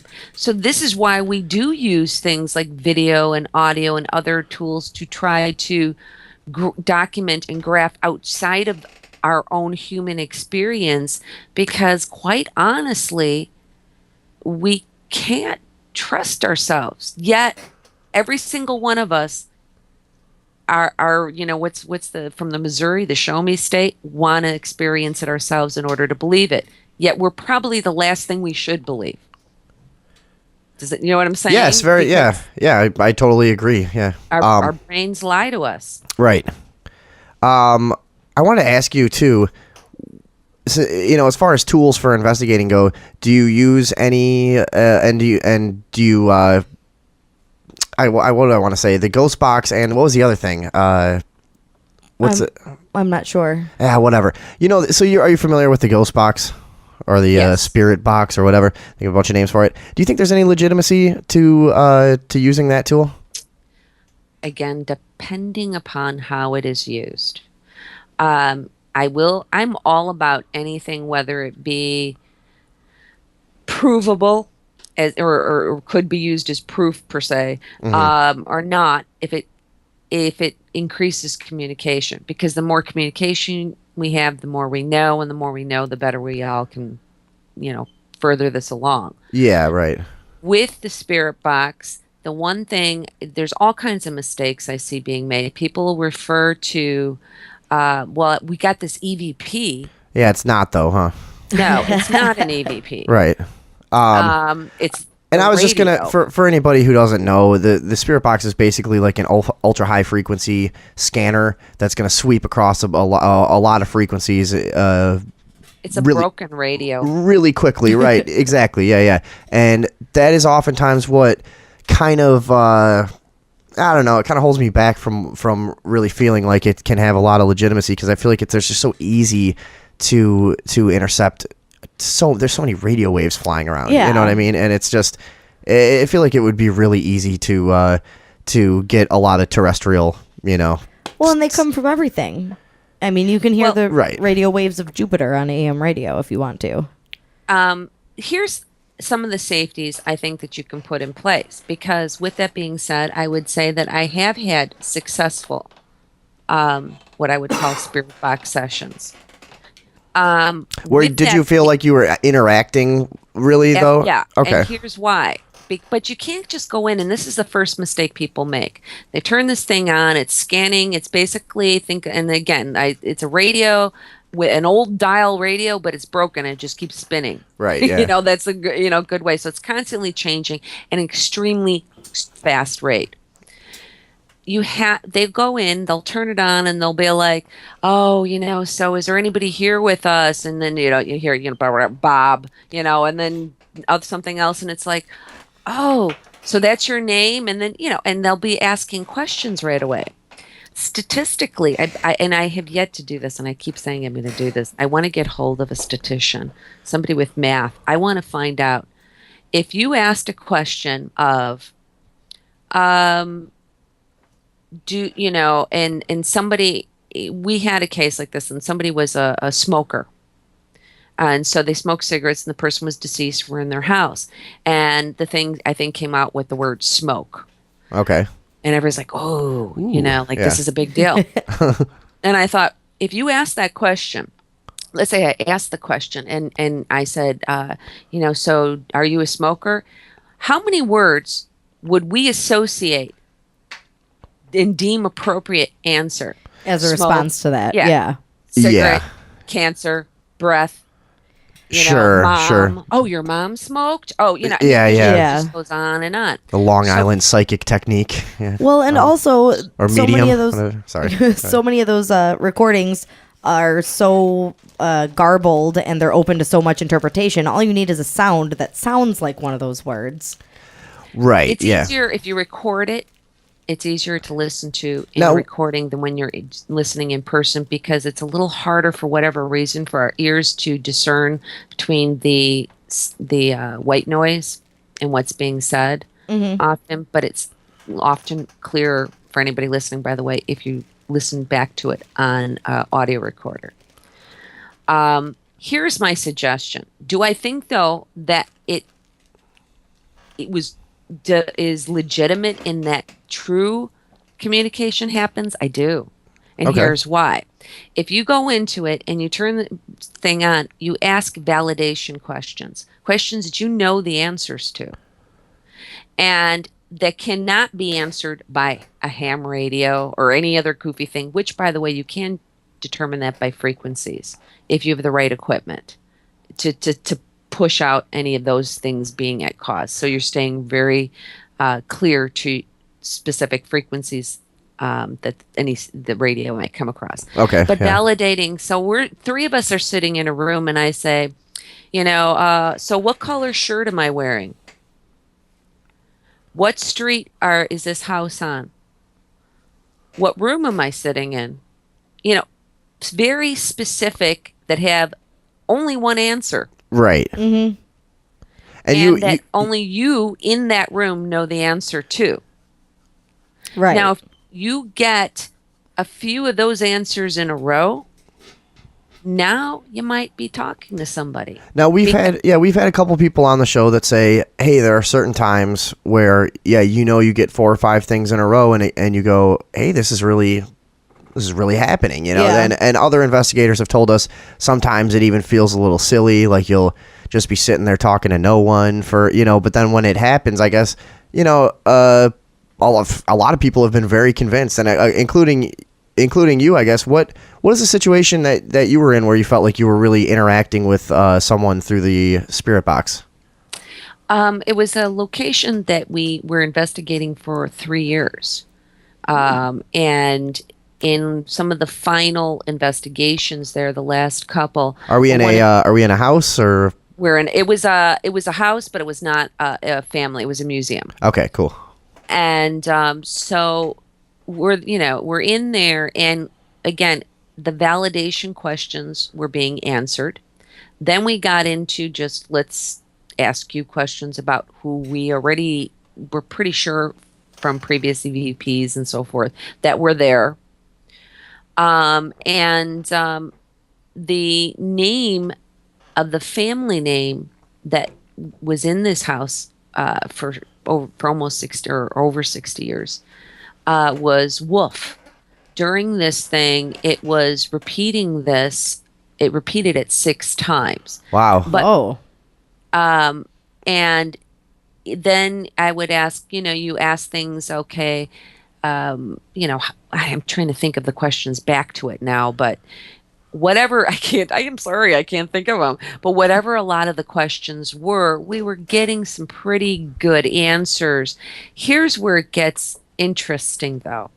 On the back end of this, when you're all done, so you've done your validation questions, you've gotten 3, 4, at least solid answers that there's just no way, and coincidence, not so much at that point, Right. Yeah. And you move into a line of questioning. When you get more than one word, but let's say even if you're getting 3 words, and I'll say sentence, but it could be as little as 3 words, or long words, it depends on how many syllables are in each. And the thing comes back and says, I don't know, my family name is Wolf. We'll just go with that again. Okay. Family name Wolf. Right. Now, in order for you to hear that, and that's the value of also recording it, you can start checking the frequency. One is, you can check for other things too, are when you're listening to EVPs, is it in human voice range and so forth and like that. Right. Mm-hmm. But also, if the channels are changing too quickly, if you can do it, now most people can't, and I can't, for this, the FBI voice analysis equipment, but you can basically doing it again a little bit by frequency and by ear. If it's all in the same voice, that's impossible. The channels are changing too quickly. Yeah, I see what you're saying. Yeah. Because if it was some radio wave interference or something, it would be you would made get. Up, yeah.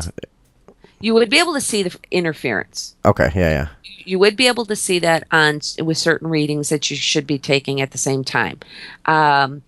And you can't use a standard like EMF because that's just going to bulk everything in the same thing. You got to look at extremely low frequencies, very low frequencies and stuff and see where things are coming from.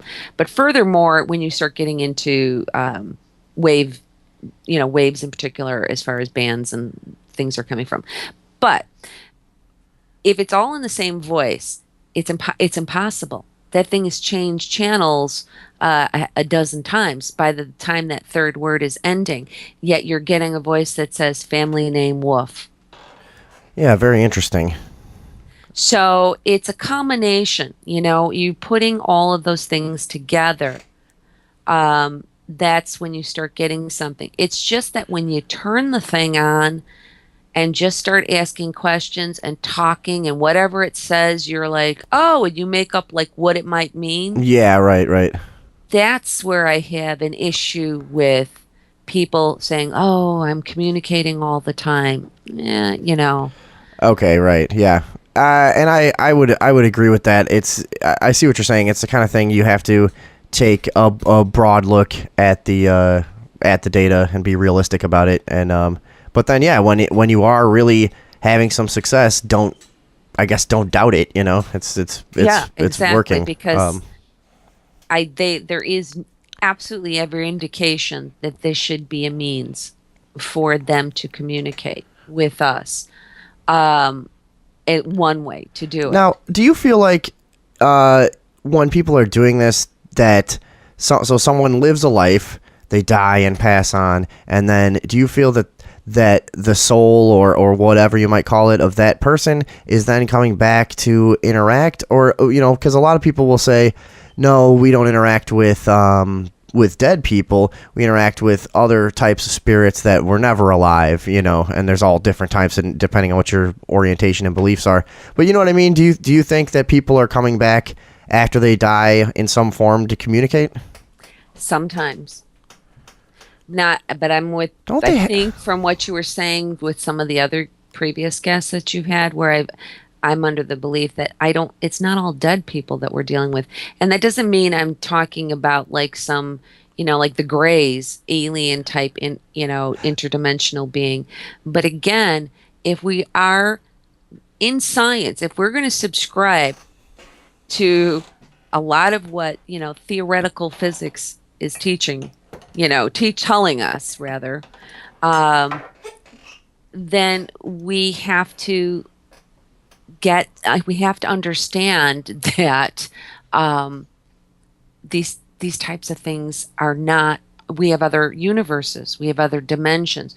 So, for instance, if I were in in a classroom situation, and I'll stop and I'll say, and then because you're going to have everything from, which I have all in the same class. I've had an atheist, a Buddhist, and a Christian.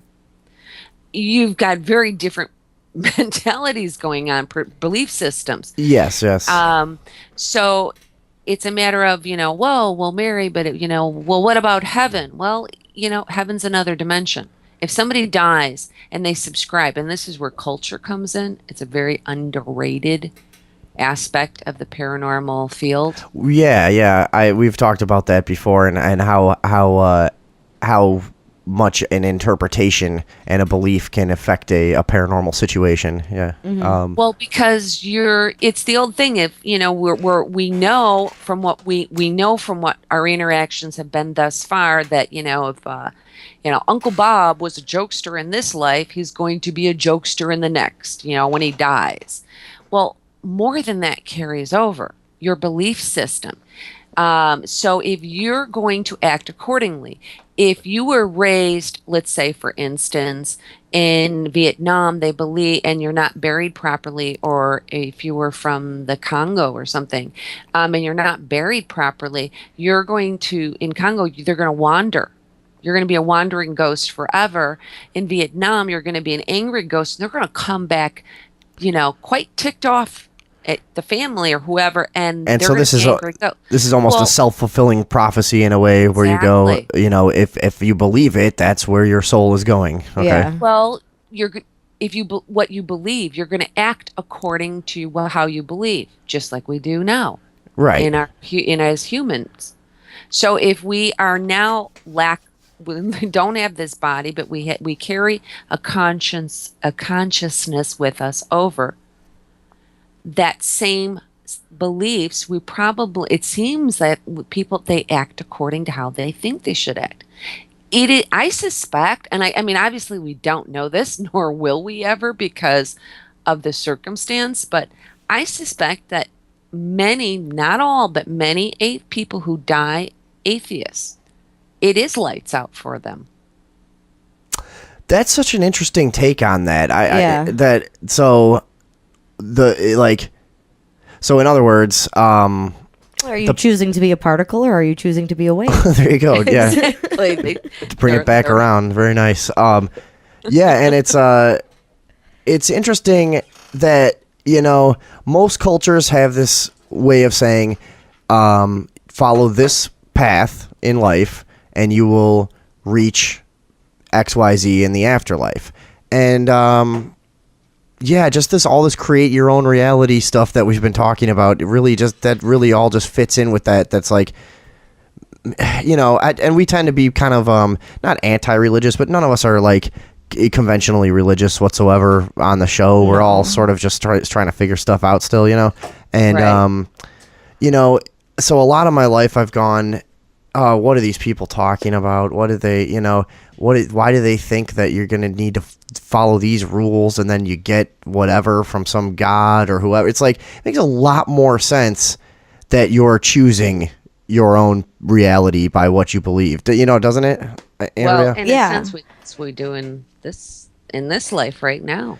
And we choose our own reality.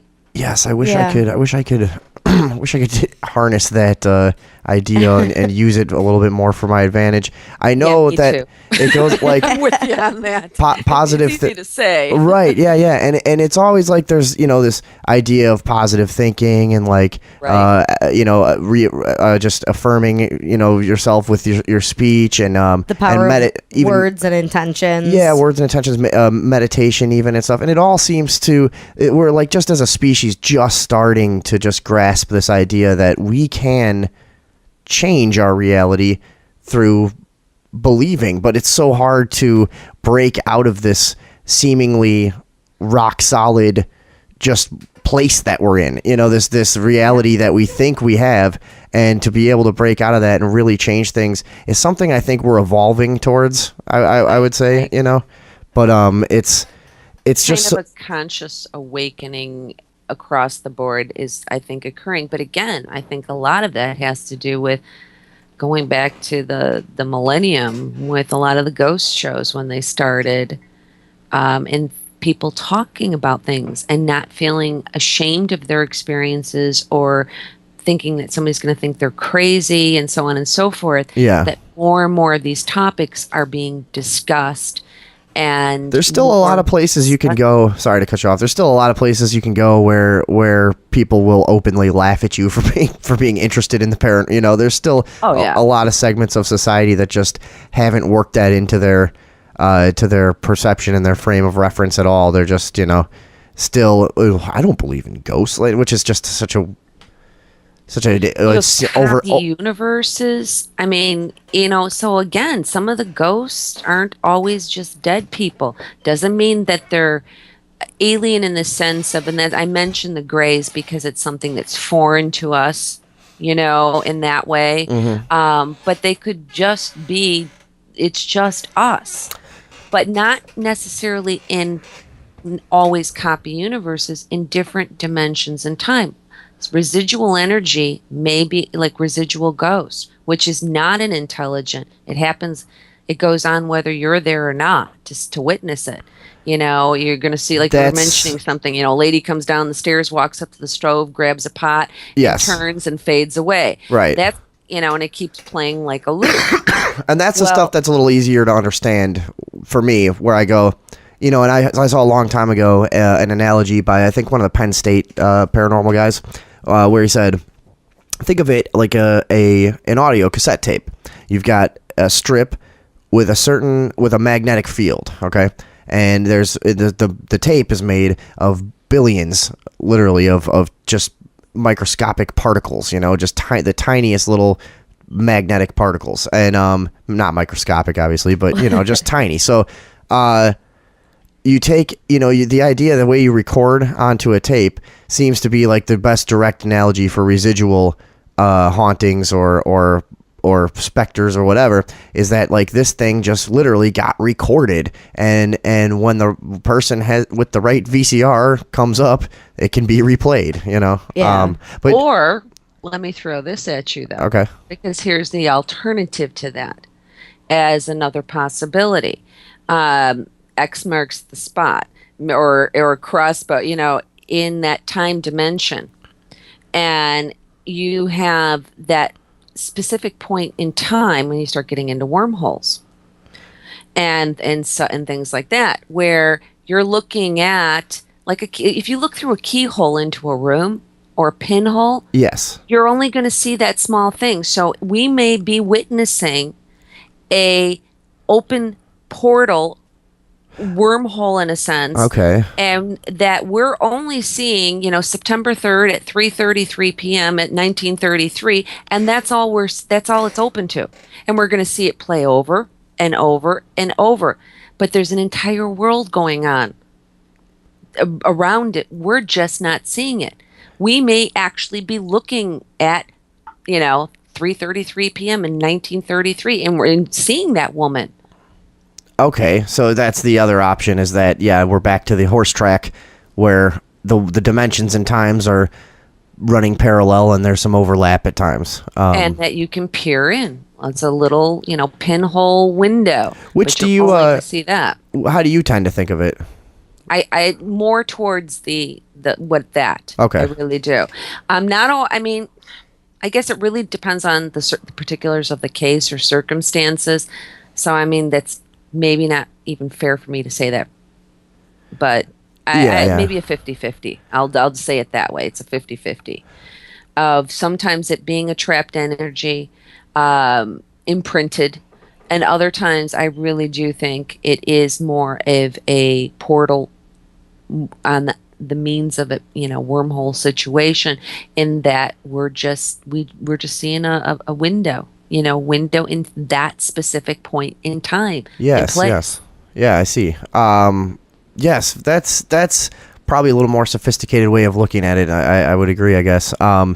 And since you mentioned a couple times, I'm such a UFO and alien person, and just a complete freak for that stuff. Do you get into that stuff at all? And does that fit into your interdimensional musings at all? It is something that I've been getting more into. My forte and how I started out was more ghosts and hauntings for years and years and years. Yeah. But as things went on, I needed to learn more in those fields.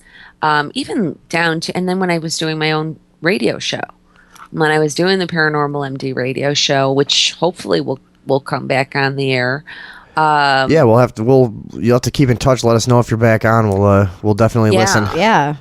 But that kind of thing, I was expanding, and I got, when you talk to somebody like Stanton Friedman, and if you're a UFO alien, Stanton Friedman, he's a nuclear physicist. He's testified before congressional hearings on alien UFOs. Yeah, I didn't know the name right offhand, but now I know who you're talking about. Yeah. Okay. Brilliant. Right. Man, and I have him on the show, somebody like that on the show. And so those things keep making me research more just in the sense for the guests.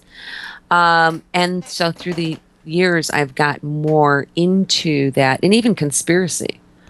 I find it interesting and fascinating. I think an argument can be made either way for a lot of things. However, just like the paranormal, there's that certain percentage that just doesn't make sense. You don't have an explanation for. Yes, yeah. And when you say conspiracy, do you mean just a lot of the explanations for geopolitical events that people would generally consider to be sort of crazy, because conspiracy has become such a murky kind of word to you. It's like, do you right? It could be like a JFK thing, or it could be referring to Roswell or something. Yeah, yeah.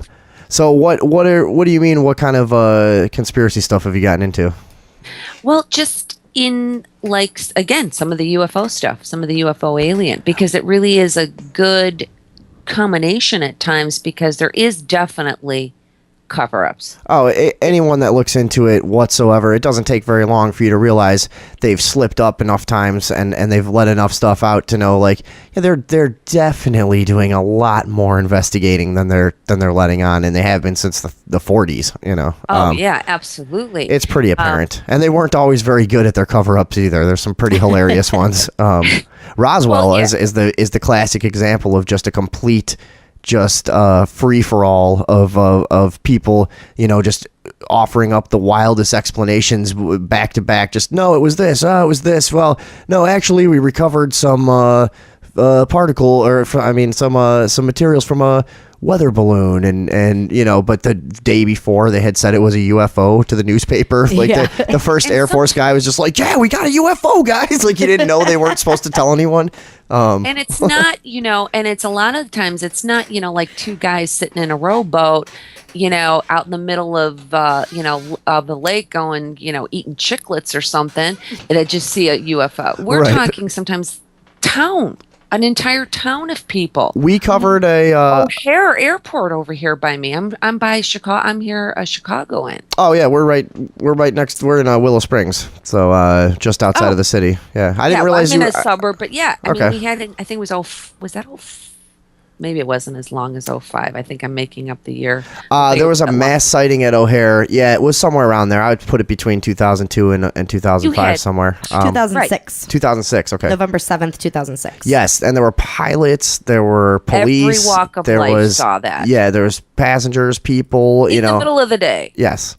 And they never had an explanation. They just no, and they don't swept it under the rug. And that's we've come to just expect that from our higher levels of government, to just go, well, we'll let you know when we decide to tell you something. We'll inform you when we're ready. But it's sorry, I was just going to mention, since we've been doing the show, we've been doing this for about a year. I would say we've come across what do you think, Andrea? 8 or 10 mass UFO sightings that just made our jaws drop, and made you go, how come why is everyone still going to work and doing, like, everyone should have dropped everything they're doing the second that this happened, and we should all be trying to figure out what this was. This should be all anyone's talking about, but it's like it just goes away. People go, well, that was weird. There was just that one in May of the giant in San Diego clear craft. I think it was San Diego, right? Yes. That was seen by like 500 people, and it was just a giant black craft with red blinking lights. It was like something out of a movie. It was just completely nuts. And the local military and whoever's around there, Air Force and stuff, just no comment.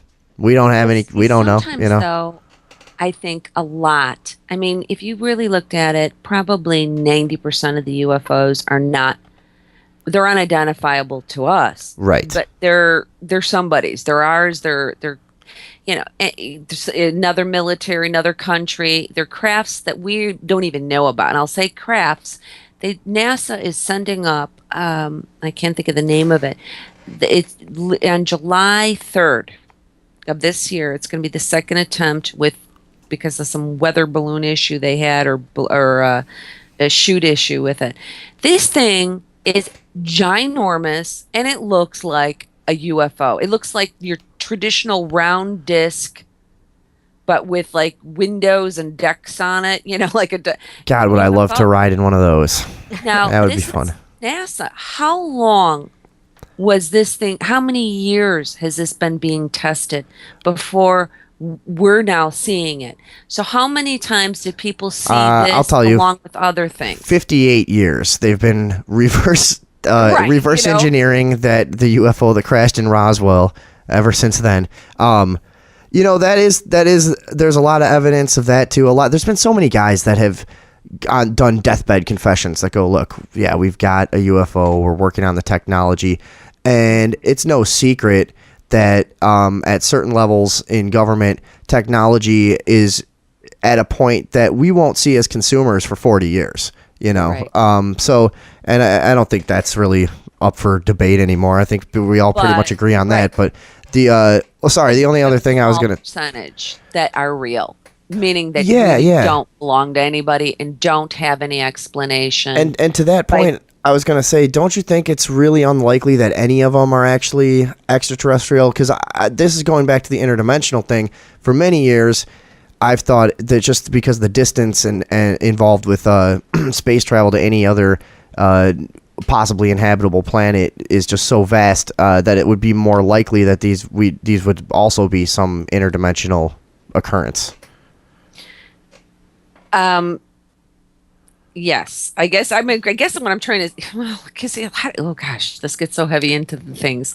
Yeah. I think that here's what I think. I think that 90% of you, and this is how I'll leave this at it. 90% of the UFOs out there are explainable. Sure. They're not meaning that they're legitimately belonging to us or somebody else. I think there's maybe 10% that, in fact, are alien crafts now or universal. I mean, you can even look at a perspective of people talk about the things that look like grays, those types of aliens.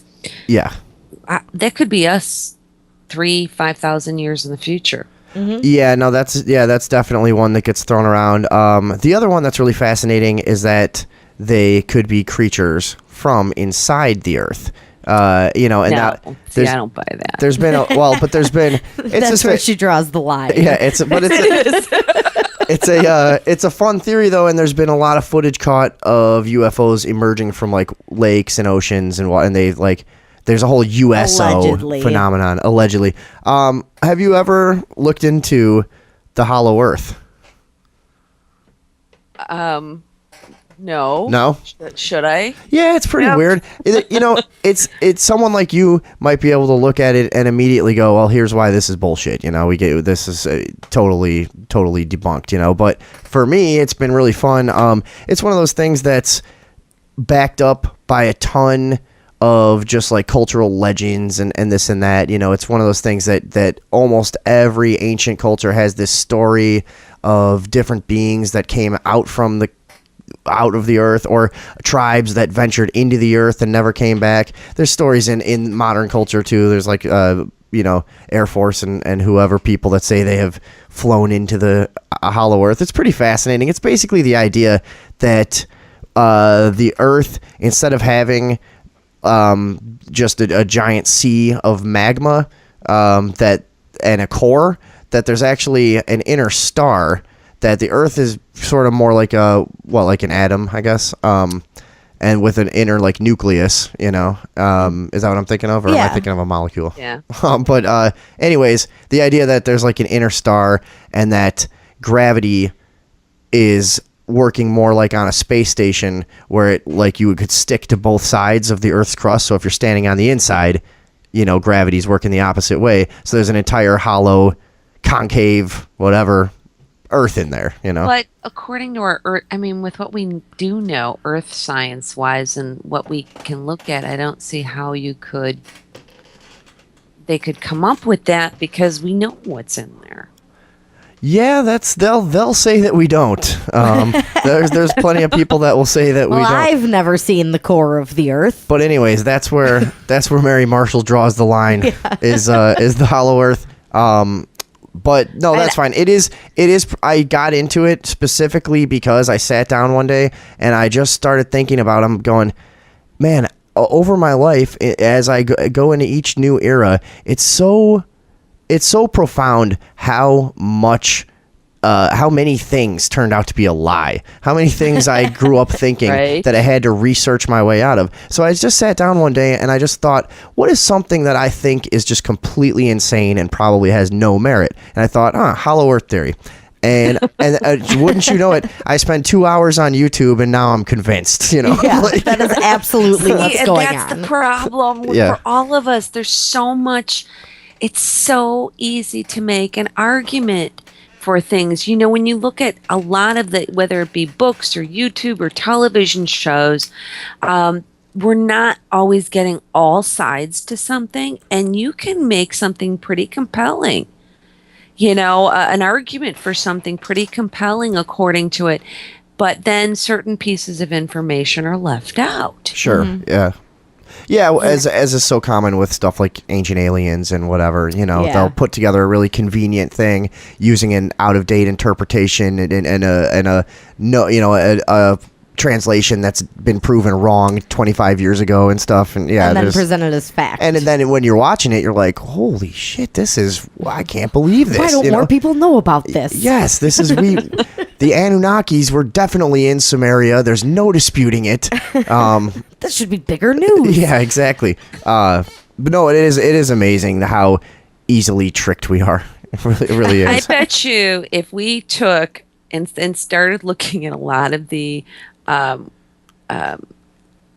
hieroglyphics or cave drawings and all the different things over time, and where a lot of the ancient alien theories are that some of the ones that they worshipped as gods were aliens and so forth and whatnot. I bet you, and then you look at symbols, and look at it, it looks like a spaceship. It's all it could be. And the next person uses the same drawing and says, look at it. It looks I think we should start going on like the Snickers theory. And I bet we could find drawings that look like people are holding Snickers bars in their hands. Sure. Yeah, you could make an argument for it. Exactly. Yeah. Right. Snickers has really been around for 4,000 years. What else could those be? They're clearly Snickers bars. Exactly. And that stupid guy with the huge hair. Yeah. Like, there's no other explanation. It's Snickers, 100%. Fact. It's a Mounds. Right. Yeah. So, what exactly do you teach?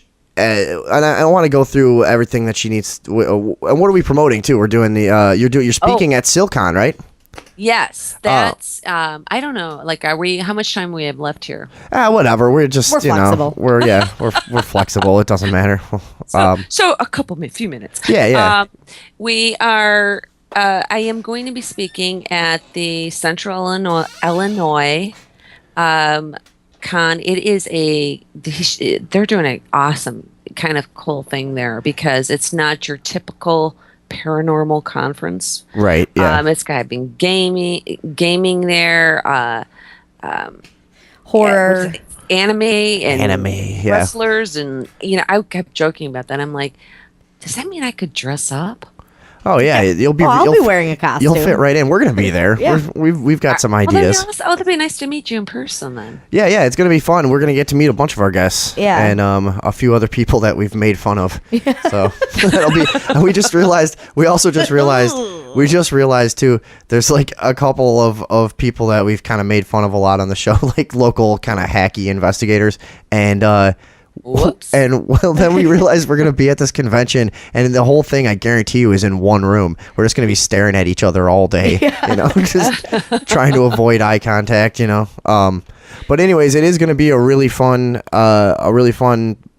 event. And what did you didn't say? What is your presentation going to be on? It is going to be on entanglement, the undisclosed truth, and it's basically kind of touching on a little bit of some of the things that we talked about here on the show tonight, and then just elaborating on that and kind of tying it in, because I think one of the things that bothers me about the ghost haunting side of the paranormal field is when you look at somebody like MUFON, for when they're dealing with UFOs, they're much more organized than we are.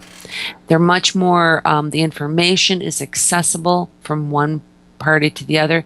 There are protocols that all have to follow, investigators, specific things that they have to do when investigating and documenting. Now, I'm not proposing that the ghost side has to do everything the same, because we know in science it does, we want people to try different approaches. But we have noticed that difference in those networks for sure. Yeah, it's huge, and it's been serious. It's also been very division, meaning you've got your UFO alien crowd, you've got the ghost and this hunting, and then you've got the cryptids, cryptozoologists. Sure. I always joke about it, say like the ghost people want nothing to do with the alien, if especially if it's like alien abduction or something. Then you've got the UFO alien who want nothing to do with the cryptozoologist, and then you want the cryptozoologist who wants nothing to do with psychic mediums. And then you've got the psychic mediums who are the only ones who, for the most part, will deal with them all. And then you have the scientists who want nothing to do with any of it. With anything, yeah. Yeah, just all you idiots get out of here. Unite with those different little ones in there, it would give us a whole lot more power and more voice, and probably definitely be further along. Yeah, well, we've talked a lot before. Like, why is there not a MUFON for paranormal sightings? right? Why? That seems like such an obvious thing that should be going on already. And I'm sure there are some small attempts at it. There's probably some sites out there, but there has not been any sort of unified. What was that noise? I don't know what that was. All right, I thought she hung up. I'm sorry. I heard like the Skype hang up noise. Like, oh no, what happened? But yeah, there's no sort of with you. Yeah, this guy's rambling out of here. But no, there's no sort of unified effort made to sort of start building a database for the paranormal like there has with the UFO at all. There's a lot of resistance. It's interesting because I had brought it up started topics in I think 2010. Then around there or something. I was doing a blog and I wrote this. Holy shnikes! Did people get on? There's soapboxes and up in arms and everything else. What was people's problems with it? You know what a lot of them are like, well, they don't want to be told what to do. Personally, I think this is like they don't want to have a protocol for how to document events or something. Probably, and although the field's changed though too. It's like when I started, 90% of the cases that I did were all private, home and business. Now everything's paid public investigations. For the most part, not all, but much more. 80% of what you're doing is that type of thing. Yeah, if you're doing it for yourself, do whatever you want. But I always say when you go into somebody's home, you are dealing with somebody's life. I've been in cases where there was a case that we went into, and I use this a lot as a go-to because it just makes the point.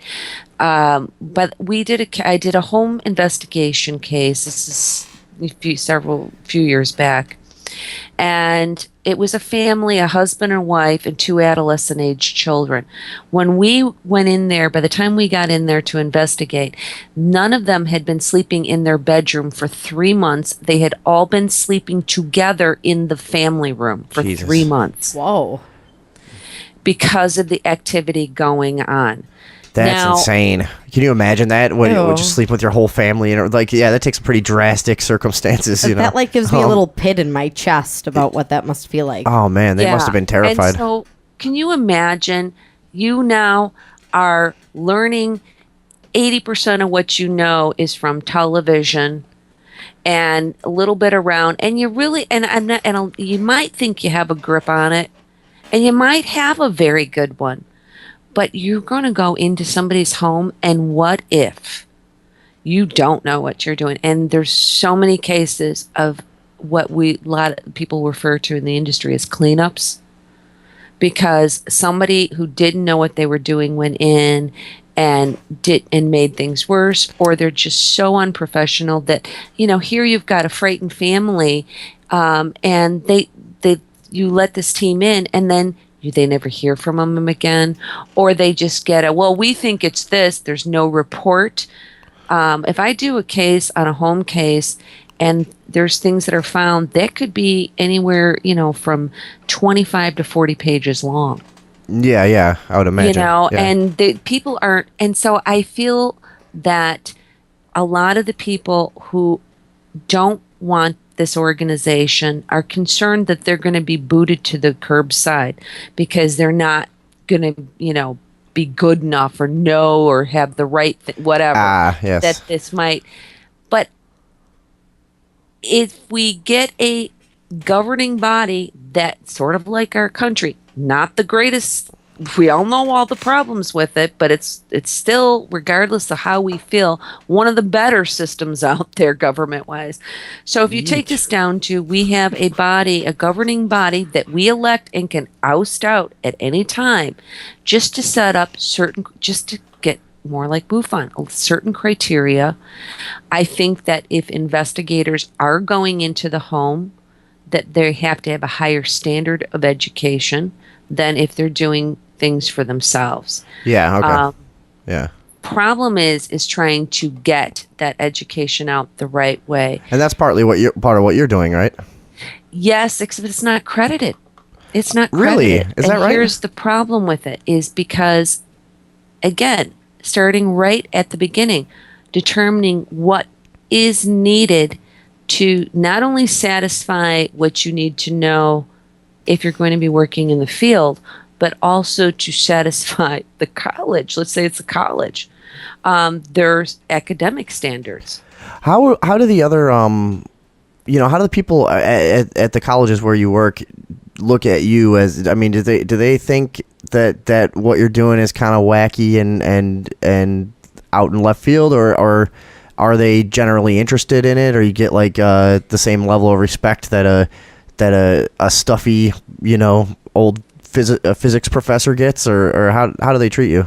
Well, the physics department will have nothing to do with it. Okay. And I always find that ironic in general, because you have a lot of people they're teaching physics and they're like, well, even if they may have their own personal opinion on it, and that they're in a sense that they're okay with it, they will never cross over, because it is literally said, but if I do this, then what I'm doing here is not going to be taken seriously. I'm not going to be taken seriously, and the work I'm doing is not going to be taken seriously if I mess around with all this goofy, theoretical paranormal stuff.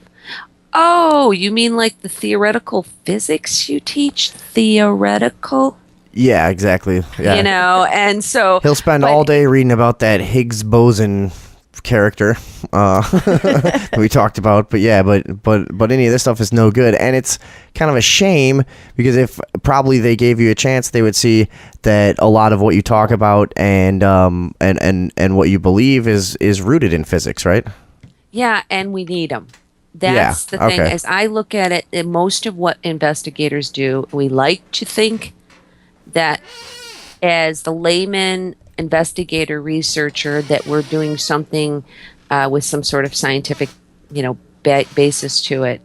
And recently, there was an exchange that was actually on Facebook, and it's which I absolutely agree with this person, which was what we do is not considered scientific evidence. It is actually, and it is discounted by the scientific community.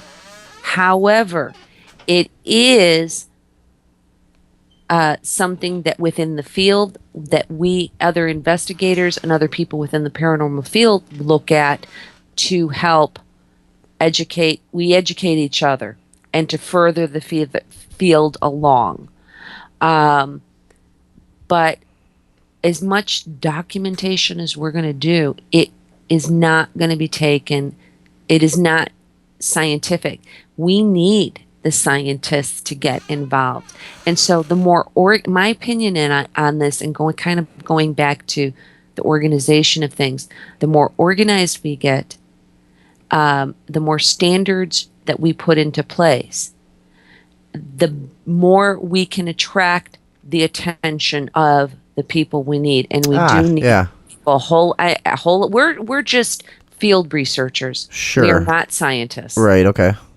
Yeah, that's an excellent point, really. And that probably is money. It's the necessary way to go to expand this field, I would think. It is, and money, because everybody's doing things out of their pocket. I know people who spend thousands and thousands. Almost every guest we've had has bought all their. It's basically people don't do this for any other reason than they feel it's their calling, Right. And you get scientists involved. You get one grant. Yeah. 50,000. There you go.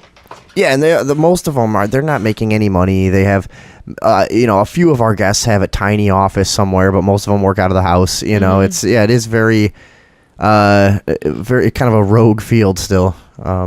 Yeah, and all of even if you went back to the basis of medicine, look at all what we would consider like barbaric hacking approaches initially but what they were trying to do is they were doing the best that they had with the tools that they had at the time, and they were trying to learn. Yeah. So, by doing things that seemed at the time maybe, I don't want to say unethical because that wasn't really the case, but just maybe a little bizarre, those yielded results that turned into, our medical field. And so on and so forth, that when they started, people looked at them much the same way and thinking, what? Like, what are you talking about? Right, yeah. It's sort of like going back mold, something completely different that we always use as the go-to. What do you mean the world's not flat? Get out of here. There's hundreds of examples of advancements in science that people resisted. It's denied. That's part of human nature, I guess, too. And like what we were talking about before, maybe what we're evolving towards getting out of that construct. That so many people are stuck in of just hey, reality is as I know it, and I'm not changing my mind. Right, and anything that challenges that is hogwash. And boy, do people really subscribe to that, because I am a believer that people are going to believe what they want to believe. Oh, yes. Yeah. And maybe Preach that it. goes back That's a big to we theme all here. create our own reality. Yeah. And to bring it around full circle, that's got to be our way of wrapping it up, because we got to get out of here. Can I give the dates? No, we're gonna. No. That won't be necessary. Check this out. Ready? I'm ready. Mary Marshall will be speaking at Silicon, which is taking place in Mattoon, Illinois, August 21st and 22nd. Is that it? I bet. I love that. So also you can get out and take some classes if you're in the Chicago area. Where are you at? Harper and COD? And Harper College and Palatine, College of DuPage, and Lake County College. This and next month in Highland Park, I am going to be teaching a 3-week class at the Infinity Foundation, Ghost and Spirit Entities. Cool. Hey, maybe we should get out and take a class. Yeah, why not? Yeah, we might be sitting in your classroom soon. This was a lot of fun to talk to you. Certainly very interesting, and you definitely have a talent for talk, and I hope you get back. I hope you get back on the radio.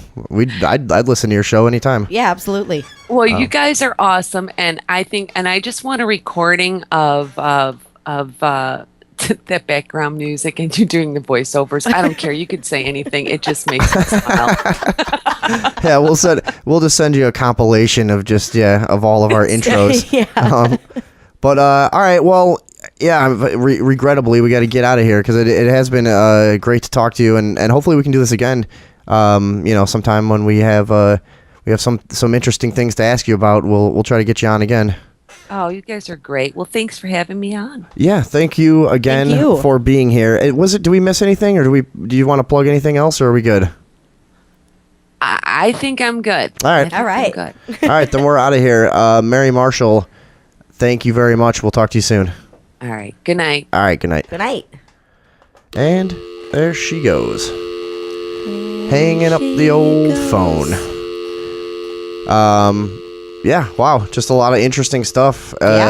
Clearly a very profound and intelligent individual there. Well, and I love what she's doing because I've always struggled with a lot of conflicting ideas about paranormal versus science. And Yeah. I love the way she's able to connect it. You can tell she's really meaningful to me. Yeah, she's really thought through all Yeah. of this very thoroughly, and she really has a good handle on exactly the state of paranormal research, and as far as its legitimacy and stuff. She had a lot of interesting things to say about that, and just everything in general. So cool. Thanks to Becky for that recommendation. Yeah. Who runs the Silcon, who messaged me during the interview and said, "We'll be spread out all over the mall, multiple rooms. However," she said, "however, just for you, I'm going to put you between Dale and Mike, who are two of the investigators we've made fun of." So Hooray. that would be a pretty good gag.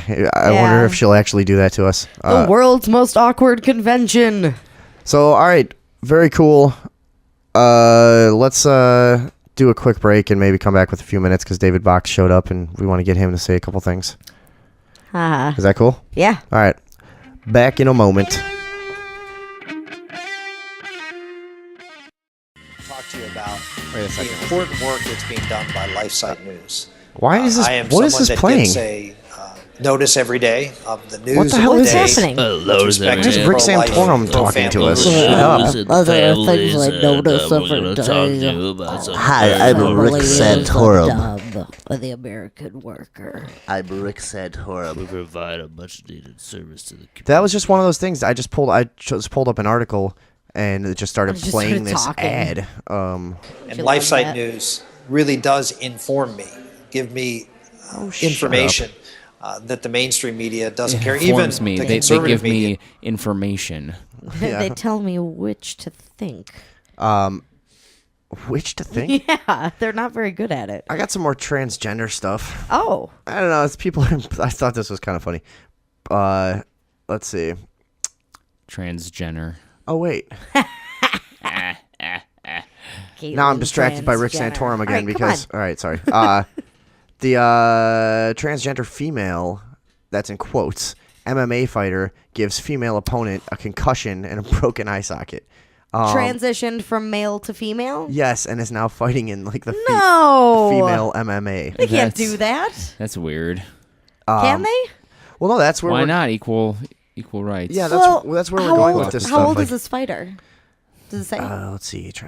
Because if it's somebody Fallon Fox is facing new criticism after breaking the eye socket of his last opponent. On Saturday, Fox defeated Tamika Brents by TKO at 2:17 of the first round of their match. In addition to the damaged orbital bone that required 7 staples. Jesus Christ. Brents received a concussion. It's not that many staples. No, it's not that bad. In a post-fight interview this week, she told Whoa TV that I've never felt so overpowered ever in my life. Okay, so the transgender God damn, that's individual, crazy because they're also just those women are fucking. They know how to fight. They're badasses. They're like that's. But they're genetically different from a man. A man is built to build muscle differently, and a man is more genetically prone to be built to fight, whereas a woman's body just isn't. So I think people are sharing this article just to point that out, to be like, there is a line somewhere with this stuff. And like tolerance, good, be nice, be fun and happy and all that stuff. But like this is where that desperation to make everything equal that isn't, is make everything the same and androgynous. Aren't there is this is one of the most obvious flaws? Sorry, but yeah. No, I'm sorry. I thought you were done. Aren't there like classes of fighters? Like, don't you fight people that are around the same weight and shit as you? Like, they didn't just stick a big burly fucking dude in a ring with this girl against her will, and she quivered as he beat the fuck out of her. This girl willingly went in the ring with this thing, and got her ass beat. She's around the same size, and if it was a lady that broke her eye socket, she wouldn't be saying this shit that she's saying now. But also, a man with dense muscles could weigh the same as a tall, slim woman with less brute force. Just because they weigh the same doesn't mean that they were an equal fight. Well, I mean, you could say the same. Wait a second. We've got a fat girl fighting a really dense, muscly, small girl, and it could be the same thing, and one could overpower. I guess they didn't know that he was a guy originally until after a 39-second knockout victory. Oh, see, that's different. And then somehow it was revealed that he had not told the MMA community about his sex change operation, which took place in 2006. Okay. And when did she start fighting? I don't know. When did it start fighting? Yeah, when did the I don't thing care. start its shit? Why does that bug me so much? The insistence that someone has the surgery and now it's her decision, and it's like what I don't know why this bugs me. It just does. It just seems so fucking disingenuous. Like, what's proper is to bounce back and forth and say he and she every other time. That's kind of how I feel. Yeah, that's the proper. That is what I think. Non-offensive way to do it. Right? Yeah. That is exactly what I think. It really is. That, I think, is the only genuine way. That's what you would do naturally if you weren't worried about social repercussions. And if you're unsure, just always fall back on the abomination. Right. Yes. The thing. Yeah. A fucking disgrace. I just feel like if this person transitioned and then 2 years later started kicking ass in the UFC, that seems a little unfair because I'm sure that their body would still in very, very many ways resemble a man's. And keeping it secret changes the whole thing. I thought the girl who got her face pulverized well, does it though? knew that. Yeah, I mean, if the fighter that got her face decimated knew about the sex change and everything, willingly got in the ring, like, I'm gonna beat your ass, and this is for the title and shit, then who fucking cares what it is? But the fact that the fighter kept it a secret and then completely imploded somebody's fucking skull, it's different. You know what I mean? No, they knew at the point that he really fucked this girl up recently. They knew already, but it came out in 2013, I think, because he had that 39-second victory, and they were like, "This was great. Like, something's wrong here." Yeah, well, somebody seems a little too capable. This girl with the face that got all broken and shit, if she knew about the sex change and got in the ring and put up her dukes, then this is no longer an argument. Then it's on her, yeah. Like, who cares what gender this thing was? You went in there to fight this thing, and you got your ass beat, and you can't complain now that it used to be a guy, because you knew that when you got in this situation, and now you're kind of just hunting for excuses to maybe get a second chance at getting some position or, you know, some place in some competition or something like that. Or just make yourself feel good. But hey, you lost the fucking fight, you idiot. Now your face is all weird you little looking. bitch. Tamika Brents. That's kind of what I think, you know. You little MMA bitch. Seriously. I'm going to come over there and kick your ass for this. Quit your bitching. So that's really what you think, huh? Yeah. I mean, you know, that's that argument. You know, how we're supposed to treat the whole transgender issue, if you want to call it an issue, you know, that's a different thing. But as far as whether or not this person who got injured because they willingly fought, you know, a fucking she-beast. What's going on over there? I'm trying to find the right monitor cable because I'm trying to put a video on for you guys to enhance this experience. But I mean, would you? That makes sense, right? Would you not agree that just the knowledge of knowing the situation you're getting in completely just gets rid of any argument you would have? Yeah, absolutely. Oh, I mean, completely. If it was clear, but she would have bragged. See, that's the thing. If she would have won the fight, she would have bragged for the rest of her career. Mm-hmm. Well, you know, I actually did beat a man. You know you know, like it would have been. That's why she was doing it, was for that bragging, right? So she, you know. Yeah. I wonder if the transgender fighter was a fighter while he was still a man. Yeah, I do. He just lost all the time. He was like, man, if I could just beat up on if chicks, I could just fight women, there's got to be a way. I win all the time. There has to be a way. Can I just pretend? Here, check this out. Years in the Navy and served. It's just like another silly example of this. Like, can we stop just pretending that there's no difference between a man and a woman other than the genitalia? Why is that offensive? Yeah. Why is that offensive to recognize that there are fucking differences? Hold on. Storm, but her duty in the Middle East might not be as tough as the challenge she has at a local community college. So you guys see what this is? I want to get your reaction. At Mission College in Santa Clara, hold on a you second. won't find too many players like Gabrielle Lug. What do you guys see in there? 51 this month. A man with a ponytail. Since she last played That's a foot and a half taller than every other person on the basketball and playing women's basketball. So is this fair? Knowing he was a not woman fair. inside. No, your women body just doesn't don't match get your that spirit. big. And you search and search That's for that what guy? that thing is. And then when you finally become educated enough to understand, woman. He really does look like a woman. Yeah, he's like your classic Halloween But like, look when he witch. plays. Watch when he plays basketball, and he's just like dunking. Look how giant he is compared to everyone else. And then just those clips of him are just hilarious. Just fucking towering over everyone else, just easily laying the ball up and stuff. It's like a teenager playing with grade school. It was like, of course, like a man playing with women. Let's play ball, y'all. Yeah. Look at that. Situation. I mean, it's a courageous situation on her So part to come back. that's where we go with all this, right? Yeah, where do we draw the line? I guess this kind of thing should be handled on a case-by-case basis. But see, then it gets weird too. It's like, okay, is a small man allowed to transition and then do this stuff? A little somebody with very small bone structure, you know what I mean? Like Yeah. a little weakling. They're only allowed to play every other game. Some little Filipino kid. They have to play on both the male and the female team. Yeah, all right, fine. Look at this. And Look. they're benched.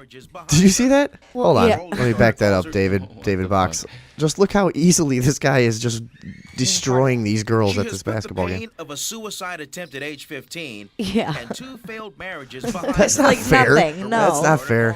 Well, a tall woman could have done that too. This is the weirdest thing I've ever seen. Yeah, this is fucking freaky. surreal. What the fuck is that thing? Yeah, this is just crazy. I don't know, man. The transgender thing is, you know, like none of us, like we've all been pretty like nice to everyone in our lives who's ever been a weirdo sexually. You know, none of us are like hateful about any of that No. shit. It's just fucking weird. I don't understand You know, this. There's like a weird eggshells. Can you really kind of. Can you really be a woman in your brain while you have a man's body? Can that really be the case, or do you just feel certain ways and you are the way you are, and due to like gender roles that you've been taught in your society, you go, well, because I feel these ways, I must be a woman. I don't Yeah. know. See, that's the conflict that I always have when I try to think about it, because like, why can't you just be a man who also wants to design Well, like clothes? we were saying last week, Like, it just reinforces the gender roles that everyone seems to be so against. Why does it have to be about gender role? Why can't it just be like, in your mind, you're like, let's say that is the case. In your mind, you're a woman, and every day you look in the mirror and you see a man. Like, what if right now you looked in the mirror and you had fucking tits and a nasty, stanky vagina or something? Yeah, that'd suck. I mean, it's like it's not just about, oh, I want to design clothes and like, oh, so I guess I must want to be a woman. I think it's actually like, holy shit, I was born the wrong fucking thing and my life sucks and it tortures me all the time. I think that could be a total thing. Well, so what's going on in there? There's just some way that your brain was formed that is because we were saying like brain chemistry varies gender to gender. Yeah. So and the way the brain operates. But it's like, isn't that all regulated by like hormones and all kinds of glands that go along with being whatever gender you are and stuff? And it's like, what is the physical difference then with the brain? I can't tell you, but I also can't tell you everything about cerebral palsy. We'll have to. Yeah, I would like to find that out though. The brain's very complicated. We could look it up. Yeah, because like it sounds insensitive to a lot of people, but my first inclination is like, this just seems like some kind of mental illness. Yeah. You know what I mean? It's like. Well, and the other part about it too is because it involves mutilation and shit, and it's like. Yeah. I don't obsession. It's And I don't mean to sound insensitive either, but it's like when these people who say that, I'm a man, I have a man's body, but I'm a woman in here, what taught them what a woman is? That's what I was saying. I think like, what taught you that you're a woman? I think it's just a TV. I think it's just a thing. TV. I mean. Well, your culture and your surrounding. It teaches you what to expect from each gender. But the biology doesn't. I mean, the biology is everything. But that's what I'm saying. How could you you don't even know that that's the right question to ask. Which question? What taught these people that what it feels like to be a woman? It's like, well, I mean, they just. Can't they just feel that way? Well, yeah, but there's a level of being taught that teaches them what to associate with being a woman. Instead of saying I'm a man that feels this way, they say, oh, I'm a woman because I feel this way. You know what I mean? There is a biological aspect, but there's also cultural and learned behavior that's connected with it. I think I'm with Andrea on this one, because if you were in a completely different kind of society, yeah, I don't know. It is a tricky one, isn't it? Because if you were in like a what do you call it, a matriarchal society, which has existed a few times, I think, right? And so would that change? Would that change how you felt about gender in general? Yeah, I don't know. Yeah, I think it's more of a spectrum than people want to put it on. Yeah. I kind of think that this whole, it's been male and female since the very beginning, and I kind of think that what's going on with these people who genuinely think that they're a woman in a man's body, I think that they've just, inside their brain, they've got thousands and thousands of years of evolution that says they're a woman in their head, and through some strange disconnect in the brain and body during their development, they were given the wrong fucking things, and it's a hormone dysfunction and all kinds of stuff. I highly doubt someone is just looking at their culture around them, and they're homosexual and saying, you know what, in addition to this, because of the pressures of society, I'm going to spend so much money doing this thing. No, it wouldn't be like that. It would be subconscious though. It wouldn't be like I need to be a woman because I feel, you know what I mean? It would just be that's why that their perception of their view of a woman and what they think a woman is. Well, a woman has a vagina and breasts. Any society, that's what it's going to be like. So why, I think that we can't close the door to it being a brain dysfunction and No, not we're necessarily not. just a choice. I'm saying that there's definitely a biological factor, but you have to take into account that there is cultural influence and learned behavior that goes along with saying I need to change my physical body to match my mental body. But is it just the cult? I mean, that might be, now that I have my woman body, here's how I dress it up, and here's how my woman body needs to look now that I have it. But I think getting the woman body is way less like I need to look like the bulletin board, because that's a woman with a woman brain and a woman body. And if I'm not doing that, I'm not cool. I think it's really like I need to be what I am. And like, if I have an avenue to do that and the money to do it, it's something I need to do. It's not a luxury. Yeah, I fucking have to do it because I'm living a life that's a fucking lie. I'm talking about the road to getting to where they say I have to change my physical body. All the things that lead up to that. They don't just wake up and say, well, this is what it is out of the blue. Now I have to change myself. It's a lifetime of cultural expectations that dictate a certain way of feeling about the way you feel about the situation, the way your brain reacts, the way you're supposed to react. I mean, there's a lot of environmental factors that have to be contributing. I'm sure that they're contributing and maybe expediting the process, but I think even without the environmental factors, someone who's a woman in the brain but a man outside is going to want the change. Even before the surgery was around, I'm sure there were people that were in agony just because they were fucked up. Yeah. And there was no way to get around it. Yeah. So I think the desire to change comes prior. I mean, it might even be when you're a kid and you're even not even aware or even care about the pressures around you. You know what I'm saying? Yeah. I kind of think, and the pressures I'm sure don't help, but I don't think it's where it starts at all.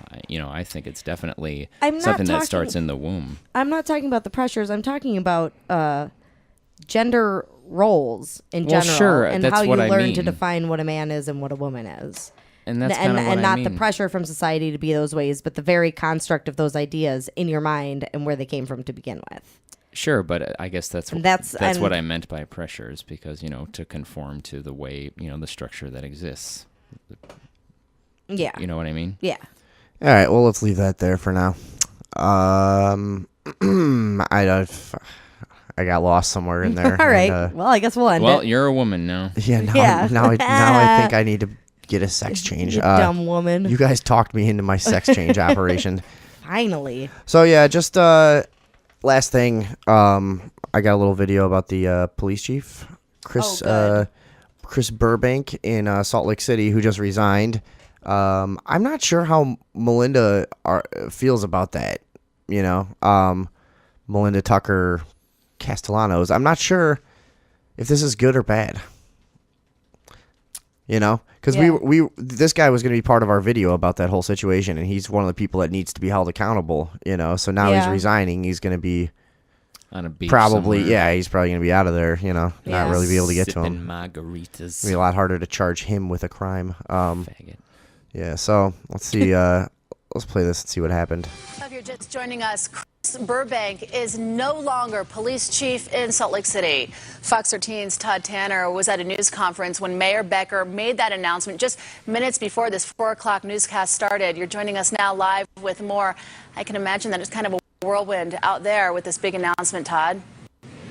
It is. There's a little bit of scrambling going on right now, people trying to figure out what happens next. And as we mentioned previously, we know that Chris Burbank will be speaking to reporters coming up in about 15 or 20 minutes or so. But the big announcement happened just a half hour whatever. ago. I thought we were going to get to hear Mayor him Becker speak. stepped out to the front steps of the city and county building here, and he delivered prepared statements in that he said that the chief had fallen below his expectations this is a live feed. over the past year or more while That's why it's fucked up, looking 'cause into it's- and handling an HR issue involving I know it's some because complaints of in sexual Utah it's harassment 2 made hours by earlier. 3 Would it still be female light there? officers No. against I a don't think it deputy would be chief that light. Finley. All right. Now the mayor says Oh, that he look at this gave, guy. I know. Chris That's- Burbank wow. That's Chris instructions as to Burbank? how to handle that Ugh. situation, but his Whoa. instructions were not followed. Dude, Let's he looks listen like a into little bit of backwoods what fucking the mayor redneck said at today's scumbag. press Yeah. conference. Holy shit. Yeah.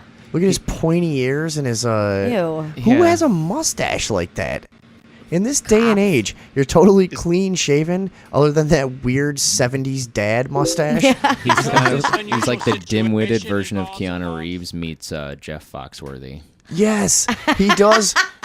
He does. Yeah, he looks like Jeff Foxworthy's retarded cousin or something that they don't talk about. God. You know, hold on, Melinda's messaging us, and then we'll get out of here. All right. Let's see what she says. Yeah. She says, Karma got Burbank today. He told my parents and I, when we met with him a few months ago, he wouldn't do anything about Joey's case, and that Jones, the officer that killed him, was only doing what he was trained to do. So I guess she's pretty happy about this. And is... Yeah, whatever. That's a fucked up situation. We'll stay on that. He resigned because he was...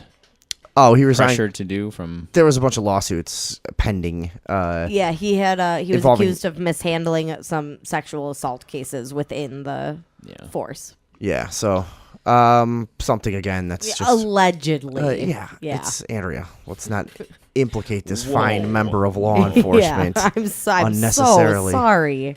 God, he did look like a creep. Though. Yeah, real Holy creep. shit. I'm glad like he's he gone. did his best. I hope I never have to look at a picture of him again. I'm gonna look at pictures of him all the time now. He was like mesmerizing. He just had those like dead, lifeless bird eyes. You know? Oh God. I'm gonna pull up another picture of him, but his computer's running. He's got the face that you love to hate. Yeah, definitely. Yeah, Remember I when just want to punch. when Darren Wilson's face came out, his and he looked allegedly just like a battered demon. face. Yeah, and he looked just like a demon. Yeah, that was another face he wanted to beat with a baseball bat. I wanted to bat it. Bat it. Bat it right off. Batter it up and throw it in the fryer. Batter it. Yeah. Let's see. There we go. Oh, there he is. God. Jesus Christ. What? Look at this meth head. He looks like a high school PE teacher.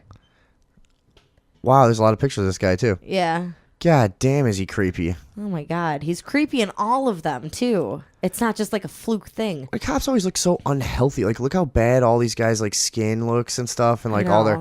Well, it's the stress of their job. They just have like this this dead look in their eyes that they like. They all just really have the 1,000-yard stare of like a Scotch drinker, you know? Yeah. Yeah. That's what it really looks like. He's kind of got the Auschwitz version of Heisenberg. Yeah, There I you was going to go. say that too. Yeah, he's looking a little gaunt. He's like a gaunt. Yeah, like a gaunt. little Heisenberg. Breaking Bad-ish. Yeah, definitely. Ugh. With with a dusting of retard. With Oh, a dusting of retard.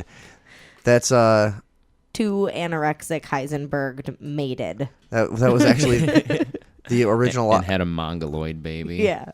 The original name He for this became the show police was chief. actually a dusting of retard. We changed it because of some special some- interest some groups YouTube got commenters. very angry with us. All right, we're gonna come back on Sunday and do a whole lot more talking. So we will see you in a few days. Take care of yourselves out there and have a good night.